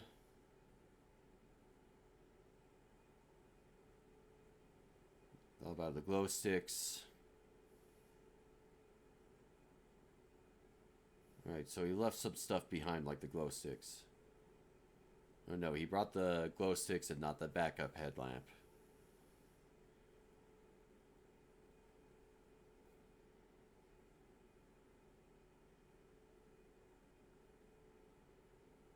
So describing how the soft glow of the glow sticks made the room look all the more eerie. And he's throwing glow sticks around the room.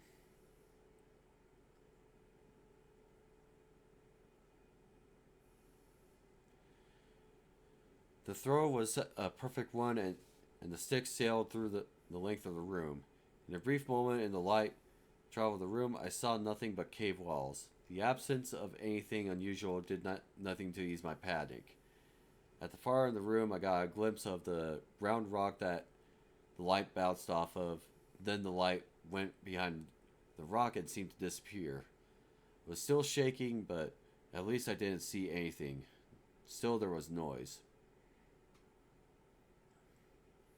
I used the glow stick to light the phone real quick, and then fumbled my fingers and managed to plug the phone back into the jack.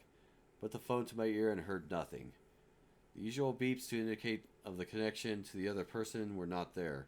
Terrified, I pulled the phone from the jack and reinserted it. Again, the line was dead. What could have happened? I just talked to B. Found myself nearly sobbing with fear. I knew the only way out of here was back the way I came in, but something was there. A third attempt to connect with B was met with the same results. I tried to think of another plan, but I could only focus on the memories of the grinding sound that I had heard. In my weakened state, I slumped against the side of the passage, breathing as if I had just finished a race, never breaking eye contact with the shadows of the room. As my shoulder touched the wall, I had a powerful jolt of pain remind me of the collision with the roof of the cave. Despair, agony, and terror. Can't say how long I sat there. Okay. So he's just trying to recover himself.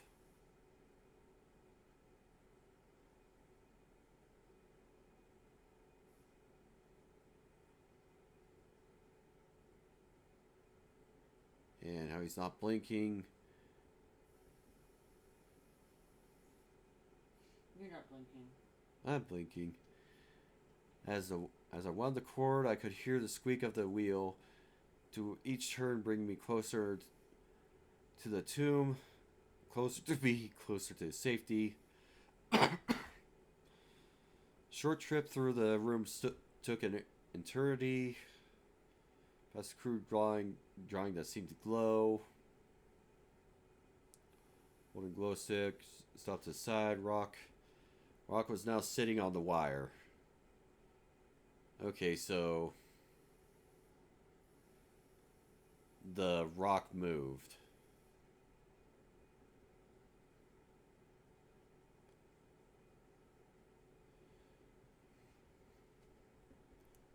Like the round rock with the hieroglyphic on it. Phone was now useless. I set it back down in the passage. My gaze was fixed on the round rock. I proceeded to move forward, breathing rapid with my throat dry and aching with my mouth dusty. With every crunch of the rock below my feet, my heart seemed to stop. No movement could be seen in the green glow of my stick. Got through a rock, peered over, and seeing nothing, I took several rapid steps past it and reached the other side. I recorded in horror what I saw. In the side of the passage near the floor was a hole, with another passage revealed. It had been covered by the rock, but it was now exposed. The rock could not have moved by itself. I backed away from the hole and collided with the opposite wall. I had not been paying attention to the pain in my back. Now it came back to me in all of its fury. Stared at the new discovery. Right, so he's just observing how there's a new hole and it keeps going in deeper. Wanted to sprint to Floyd's tomb. Just hearing another human being would help alleviate some of my fear I was experiencing. As I turned away from the large rock and the hole, I felt an overwhelming sense of panic fill my soul. It was like a legion of demons was about to attack. Describing panic in the situation.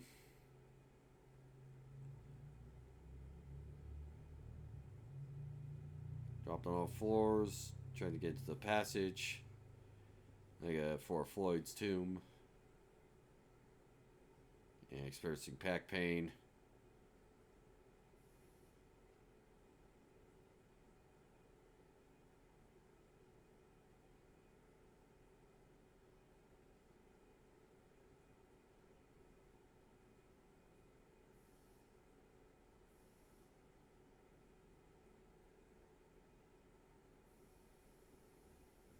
And you're screaming near the rock, I guess. Alright. Myself, I went to pull my volume fall forwards and started to progress along the cave. I still held the close stick in my hand. I had ceased checking behind me. Now my only focus was ahead of me. I reached the point where I could yell to be, but I didn't make a sound. I didn't want to stop long enough to talk. Finally, I reached the last stretch of the cave before the squeeze. As I was crawling toward the beginning of the tomb, I called to B. He answered back. I screamed to him to get everything ready to go. He asked if I was okay. Since he hadn't heard from the phone, he had gotten worried. I told him no, and to get everything ready to go. When I reached the rope, I flipped on my helmet and shoved in my backpack. For the first time, I realized I had forgotten my video camera. It was a fleeting thought. I cared no more about the camera than the passenger of the Titanic cared about a hat or a coat. I tied the pack to the rope and told him to pull it through. Then I told him to start heading towards the surface as soon as he pulled the rope through. He asked why, and I screamed that there was something in the cave with us. Back ached. Alright. Panic as B is pulling things. And alright, here we go. As he's going through with the wind let out most nauseating stench she experienced. Smelled like damp, rotting, rancid, putrid death. I almost started to drive heave. I pulled my shirt up over my nose to shield me from the overpowering smell. At this point, B smelled it too. He yelled, "What is that?" Then he yelled at me to hurry up and get through. I told him I was coming. Then I took a deep breath through my shirt and started back through. B's yelling intensified my fear and panic as if I needed any help.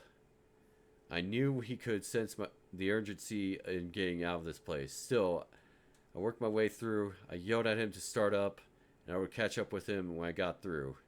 He said he would. He placed my glow stick inside the passage, and I began to climb out. This time through the squeeze, I had no... Alright, so... He's making his way through the squeeze. And he's still panicking, wiggling his way through. There was a 3-foot drop outside the hole. This time I kicked with my legs and pulled with my arms, and plop, I dropped out the tomb right onto my shoulder. I tried to roll to soften the impact, but I was unable to do anything more than take the blow. Strangely, the pain was focused on my shoulder, apparently not affecting my already sore back. I rolled over onto all fours, then slowly rose to my feet. The smell was much less intense outside of the passage. I grabbed my glow stick and used it to find my helmet. I began to head for the webbing and climb up while strapping it to my helmet. Then I got to the webbing. I reached to grab a hold and recoiled in horror. In the glow of the glow stick, I could see for the first time the injuries of my arms. My forearms were covered in deep cuts and scrapes. Much of my arms were covered with blood. The wounds were deep enough to bleed freely, rather ooze the blood. A brief moment I stopped and noticed that there was silence in the cave. No sounds coming from the passage, and nothing from up ahead.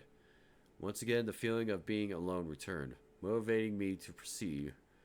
Climbing up to the little drop-off proved to be difficult. Alright. Once I scrambled to the top to catch up with B, I was impressed with the speed of the ascent. Italicized tests. Although I did not mention any of my physical condition during the exit, I was hurting. This was every step I took. Pain shot through my lower back and my neck. My arms were shredded. My shoulder had a nice gash in it. I honestly believed that were it not for the terror I felt at the time, I would not have the energy or motivation to climb out. I was running on pure adrenaline. Unfortunately, the adrenaline surge was about to end. I did not see or hear B until I reached the small exit at the bottom of the drop. He was on the rope and climbing as fast as he could. I could hear him moving quickly and breathing heavily. I called out to him, and his startled reaction told me that he was nearly as tense as I was. He told me to get on the rope and start climbing. Whew. We both knew that would be dangerous and not something we would ever normally do, but this was different. I stood there looking up at where the rope disappeared into the darkness above me. It danced around as B made his way to safety. He was out of sight, but I knew he was close. I knew the rope was my lifeline to the outside. To light safely behind me in the darkness.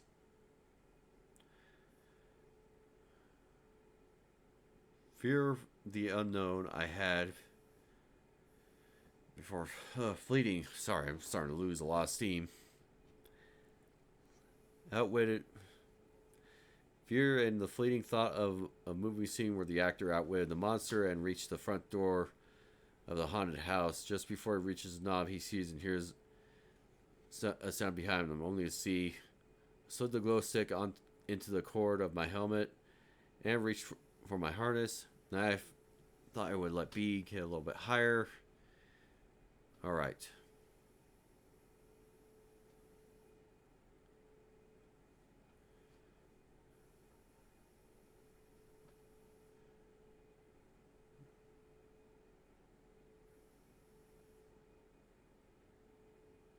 Alright, so he didn't secure the rope around his arm.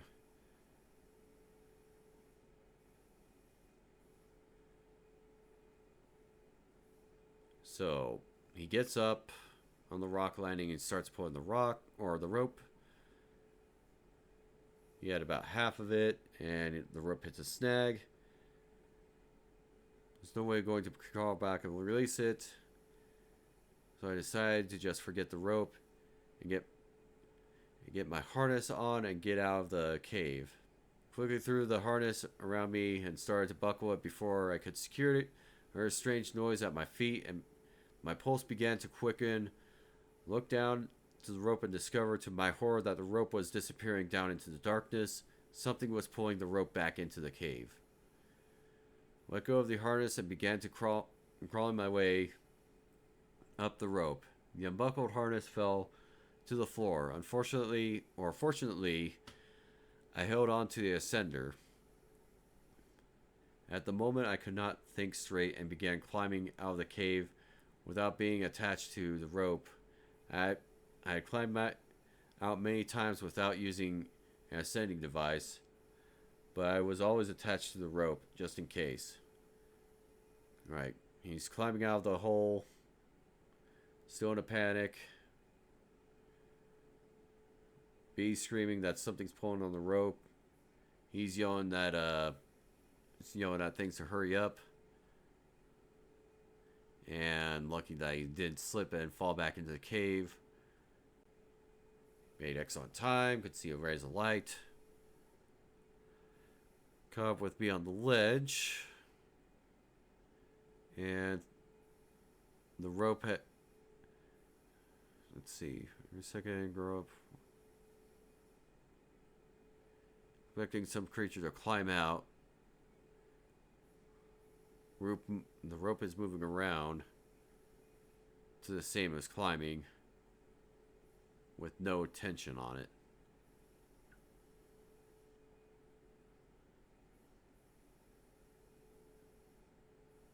You reach the top of the last climb.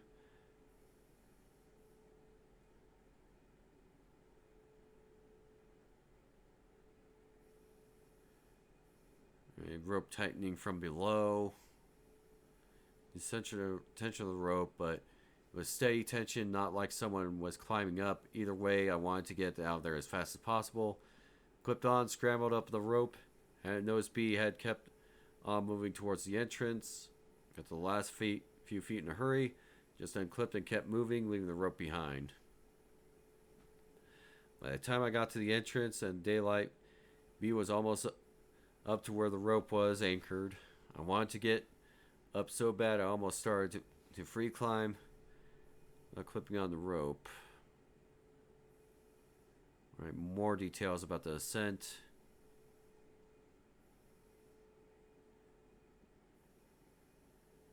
They're kneeling by the tree.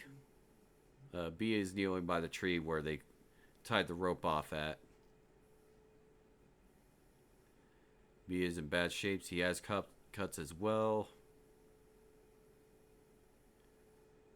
He's pale. Eyes wide open, breathing heavily. They're just shocked at each other's poor appearances. He seems transfixed on the nut. Then in one motion, he produced his pocket knife and began to work on the rope. Alright, so they cut the rope to the line. And something was clearly pulling onto it.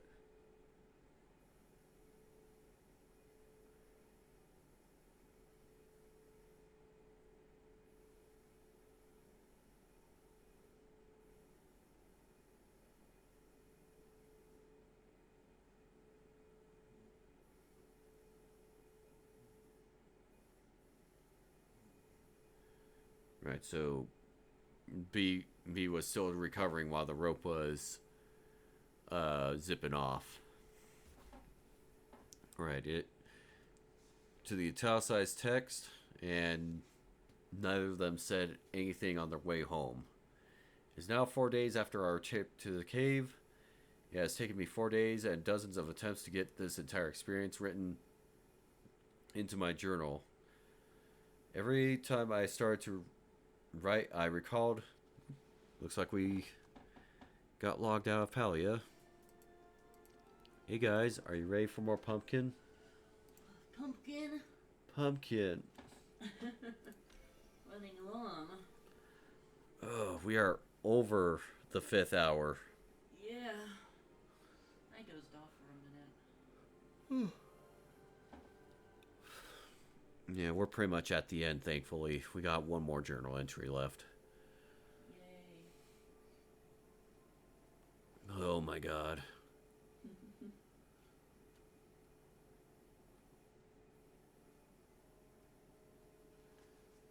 Find another spot.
Alrighty. We'll get the pumpkin back off. And there's no more cameras for the rest of the trip, so I'm going to be taking that down. Alright. Back to the story. Right now, I felt compelled to continue so as to document the unbelievable events while all the details are fresh in my mind. I can still feel the pain, still smell the stench, still experience the terror. Even typing from my journal has taken hours. I'd like to write more, but it will have to wait. Even now, with several days between me and the event, I can't relax. I can barely concentrate. That's all for now. Alright, it has been 3 weeks since our last entry in May 19th, 2001. It has been 3 weeks since our last visit to the cave. I want to update everyone as to my condition, my plans for the cave, and the events of the past few weeks. I apologize for not returning your phone calls. I have been getting all of your messages. I haven't felt up to calling back. Steve and Mark, thanks for your words of encouragement on my answering machine. I know you two are sincerely concerned. You're awesome friends. Mark, I know you stopped by my house a few times, and I'm sorry I never answered the door. It really helped me just knowing you dropped by. Sis, I can hear the worry in your voice. I'm okay. Don't worry about me. Just take care of those nieces and nephews of mine. Alright. So he took a visit to the doctor, got a prescription to help him relax. His boss sent him home when he tried working. Right. There's shock.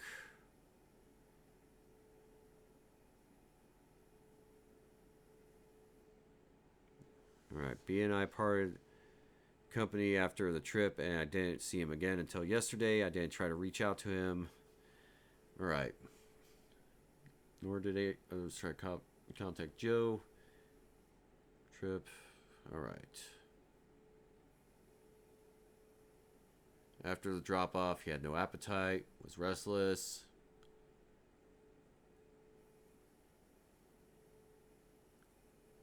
Went to work but was sent home. Feeling anxious, depressed and confused. All the phone calls.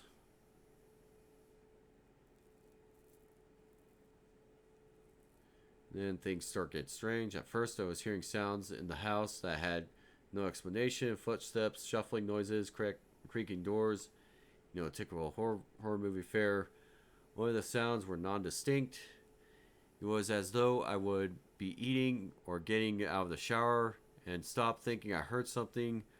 The sound would not repeat itself. In fact, if it were for the fact that it happened frequently, I couldn't be sure there was noises in the first place. Either way, I was scared.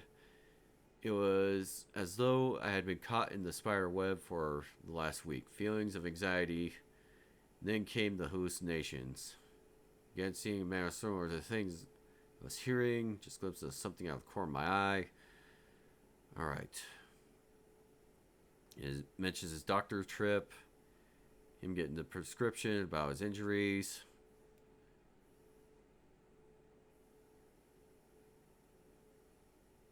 Flashes of those in his corner, his eyes continuing.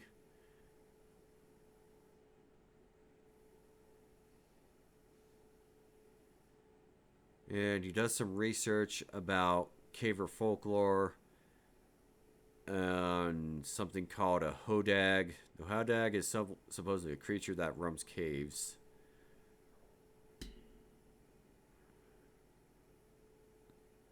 Two weeks after we went to the cave, and a week after I began hearing things, I began to have nightmares, extremely lucid nightmares, nothing specific theme or recurring dreams, just plain terrifying. Sometimes his house, someone was trying to get me. I couldn't run because I had no legs. Other times, I was a vat and someone was pouring a syrup-like liquid on me, filling the vat. I would panic. Right. Dream seemed so real and hard. Had a hard time telling if I was awake or not. Alright, so he's having some really lucid dreams.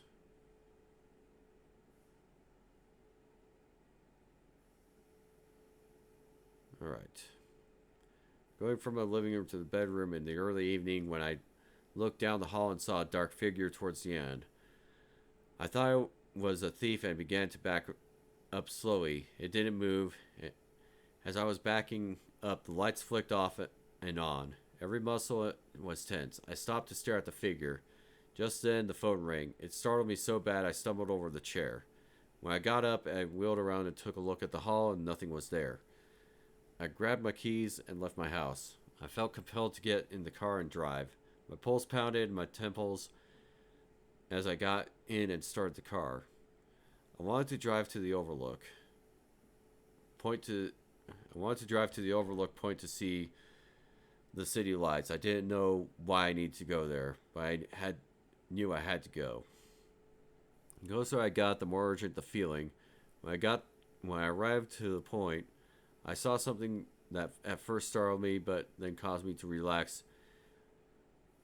To be more relaxed than I had been for a long time. Joe was there. He was out of his car, standing, looking at the lights. We looked at each other. I could see from the tired look on his face he had been going through the same miserable trial that I had been experiencing. He could tell from the look on my face that he had shared some terrible experience. Our conversation was unbelievably brief. "You been back?" he asked, even though he knew the answer. "Yes. We need to return." "Tomorrow good?" I asked. "Yeah, noon." He got in his car and I got into mine. I hadn't even wanted to talk to him about his experience. Obviously, he didn't want to know mine. I drove over to B's house. When he answered the door, I thought B actually looked like he was doing fine, somewhat happy. One look at me and his disposition changed. Our conversation was succinct. I ran into Joe, and we're going back tomorrow at noon. B looked dead serious. He just nodded his head. I asked him if I could spend the night at his house. He eagerly let me in. I didn't notice until later, but every light in the house was turned on. He led me to the spare room. "Help yourself." All right. Heard from me by now.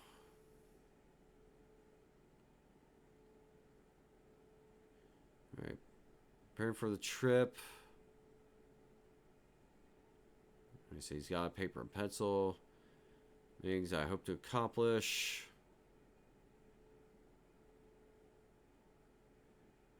Wanting to get closure.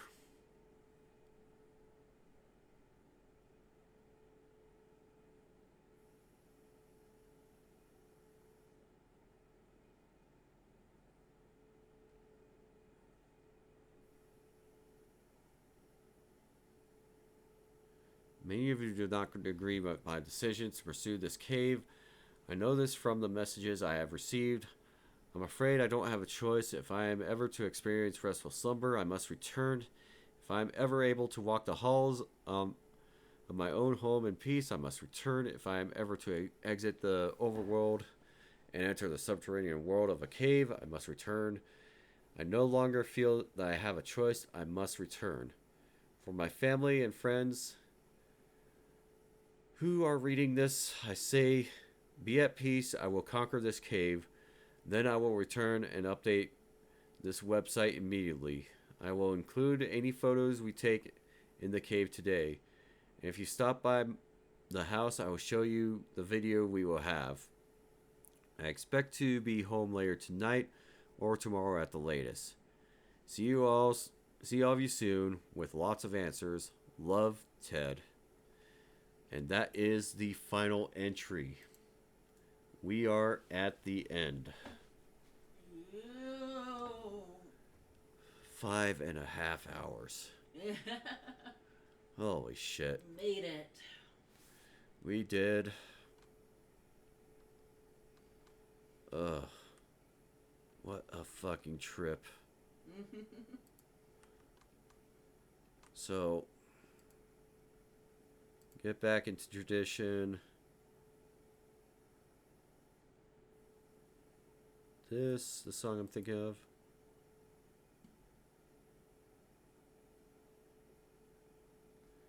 If it decides to load. Yeah, for real.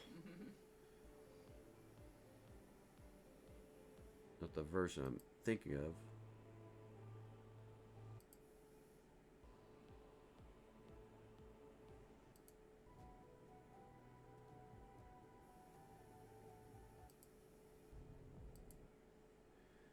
Yep. Fuck. Can't believe fell victim to the mummy's curse. It's not the mummy's curse, it's the curse of Ra. Alright, I'm going to bring up, since I can't find it in game, so I'm going to mute desktop audio for a moment, because we're going to close things out on tradition. I dozed off a little bit. Can you start over with that last story? Hell no! Oh my fucking god.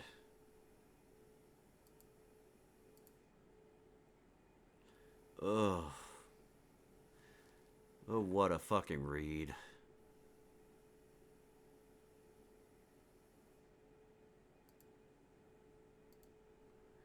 Oh no.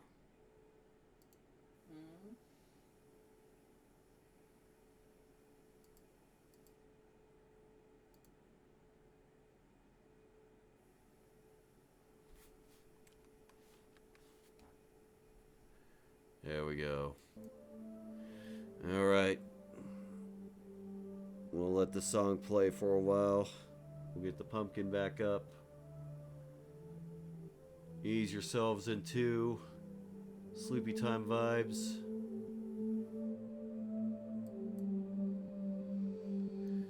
Ooh. And then go to bed. Thanks everyone for tuning in. Happy Halloween. We're reining it in this year instead of closing it out. Tune in tomorrow for more go to bed fun, where we'll have most likely a community night game, hopefully Halloween themed. So good night everyone. Go to bed. Go to bed if you can.